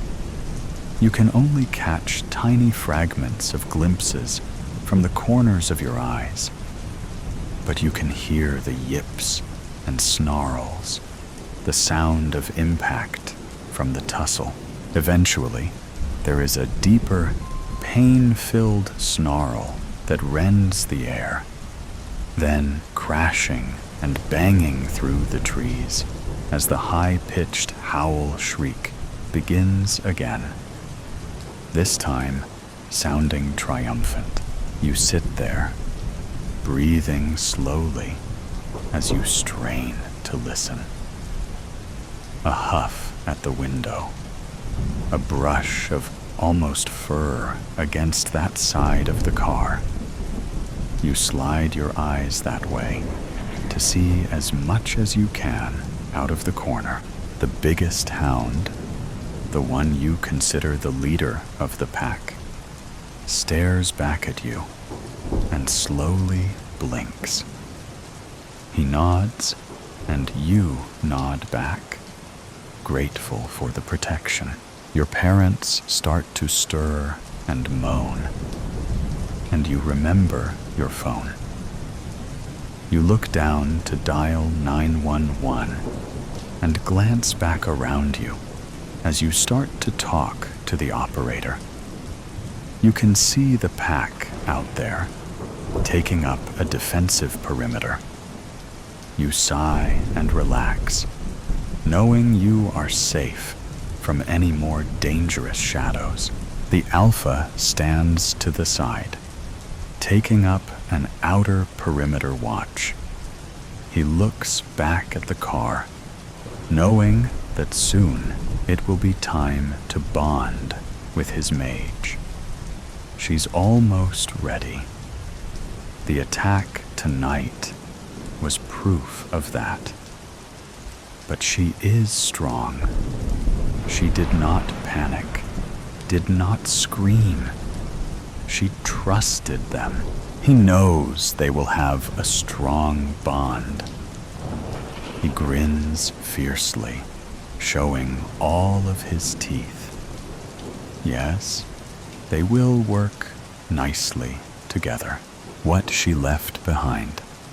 California, 1868. Clara Emerson pressed herself against the train window, her eyes glazed and alert from exhaustion.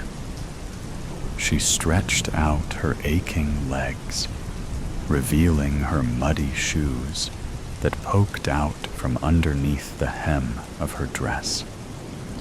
She retracted her feet back from visibility, gathering and stroking her straw-like, graying hair as she peered out the window.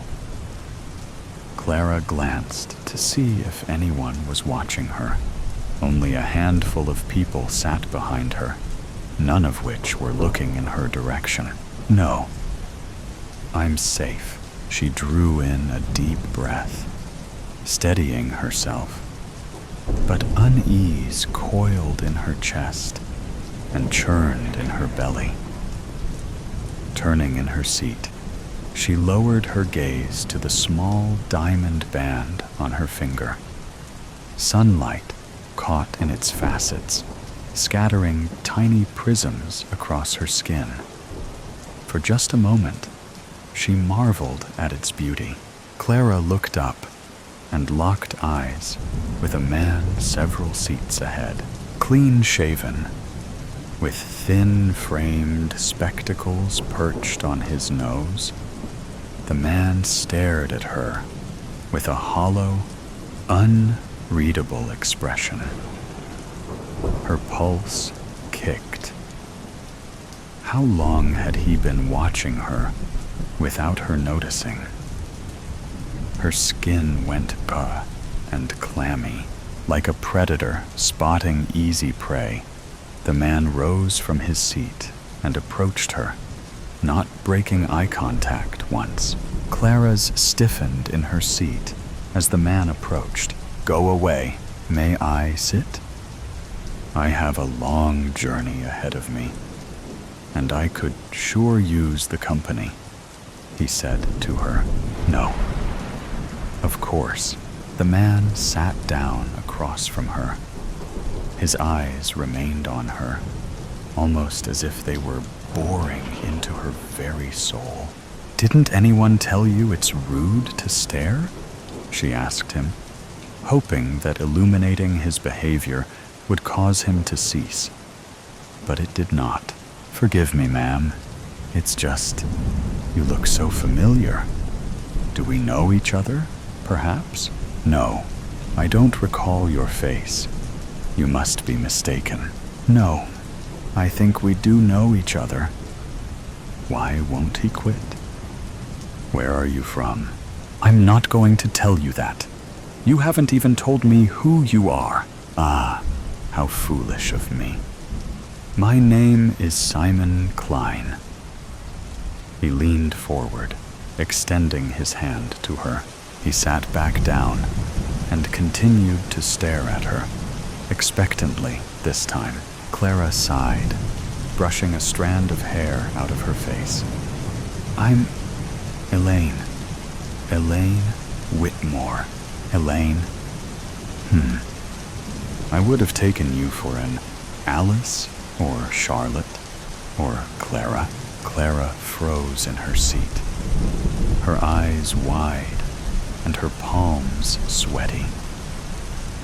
"Who is this man?" "No, I'm just Elaine." Mr. Klein gave her a wry smile, shaking his head. "So, where are you headed to?" Clara shrugged. "Anywhere that's far away from here." "Ah, come on. California's the place to be. There's opportunity here." "Not for me. Not anymore." "Shame," he said. "What is?" Mr. Klein chuckled. "Surely you have friends or family that will miss you. It almost sounds like you're running away." Now he was just getting on her nerves. "You're quite brazen, Mr. Klein. My business is none of your concern." Mr. Klein pressed his lips tightly together, as if he were in pain, and forced out a smile. "My apologies, Mrs. Whitmore. I never quite learned how to keep my nose out of others' affairs. I am a curious fellow, curious indeed." Hoping to break the tension, she pulled out a flask from underneath her shawl. "Care for a drink?" A wild glimmer in his eyes appeared. It was as if he wanted to reach out and strangle her. "No, thank you," he said, his demeanor shifting. There was something dangerous underneath this man's calm exterior. Somehow, that made him more terrifying. If he were angry and violent from the start of their encounter, she could predict his next move and accept that she was under attack. But this man unnerved her to her core. There was something almost familiar about him. Gathering her shawl, she stood from her seat, and as steady as she could present herself to be, she faced him. "I think I would prefer to be in my own company for the rest of the journey. Good day to you. Please, there's no need to leave. If you wish to be alone, I can accommodate." Mr. Klein stood, moving back to his original seat. Clara returned to hers, facing away from Mr. Klein this time. But she could still feel his eyes on her.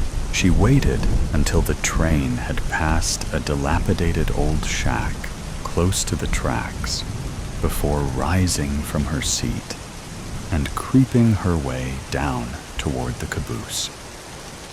Her heart quickened, as did her pace. "Excuse me, sir," she heard behind her.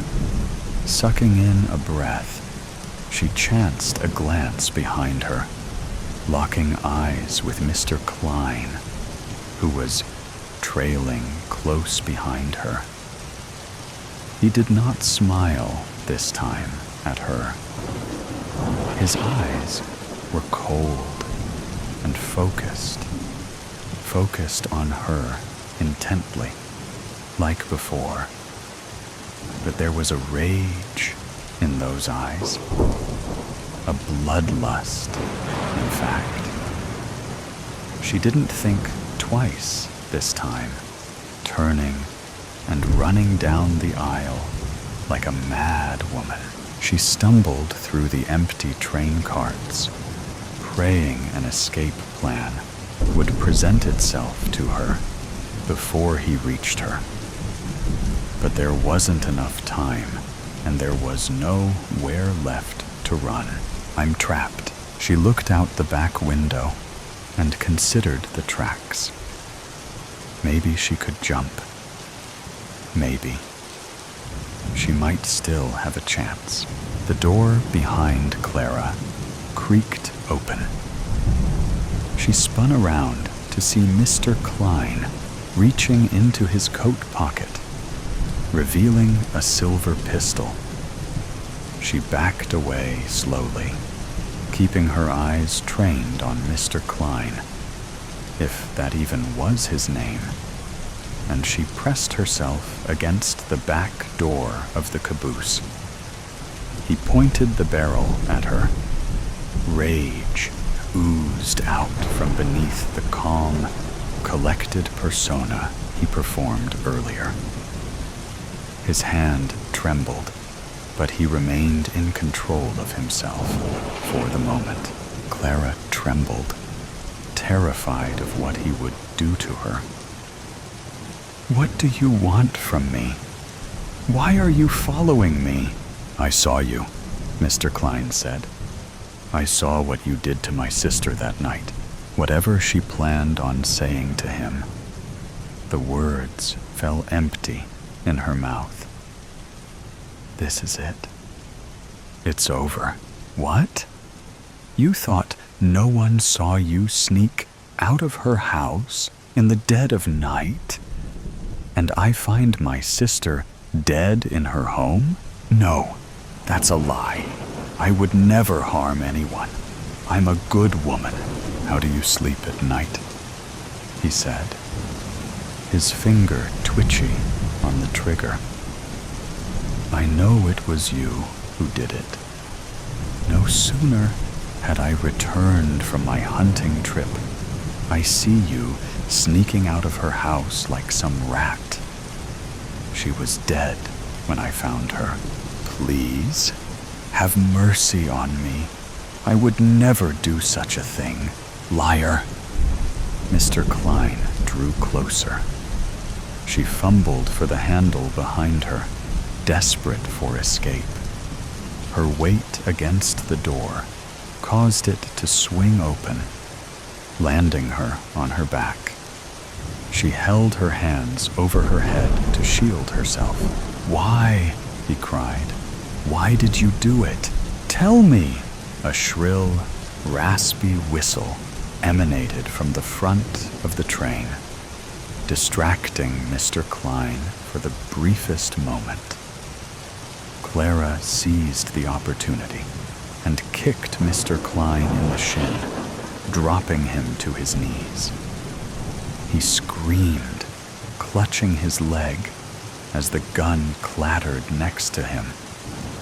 Without a second thought, she scrambled for the pistol and swiped it, aiming the barrel at him. Get up, she said. Mr. Klein held his hands up, pushing himself up off the floor. I'm not the one that deserves this. I'm not going to die today. She pressed her finger to the trigger, but it wouldn't budge. The hammer. Mr. Klein grabbed hold of the barrel and yanked it back hard. Too hard. Clara released the pistol, and with it, Mr. Klein, screaming as he staggered backward, tumbling off the train. He hit the tracks hard, rolling like a rag doll, before coming to rest, bloodied and limp, his lifeless eyes fixed toward the sky. The wind violently whipped Clara's hair as Mr. Klein's body disappeared beyond view. She steadied herself against the railing, her thumb absent-mindedly tracing the curve of the diamond, lost in a thought she refused to finish.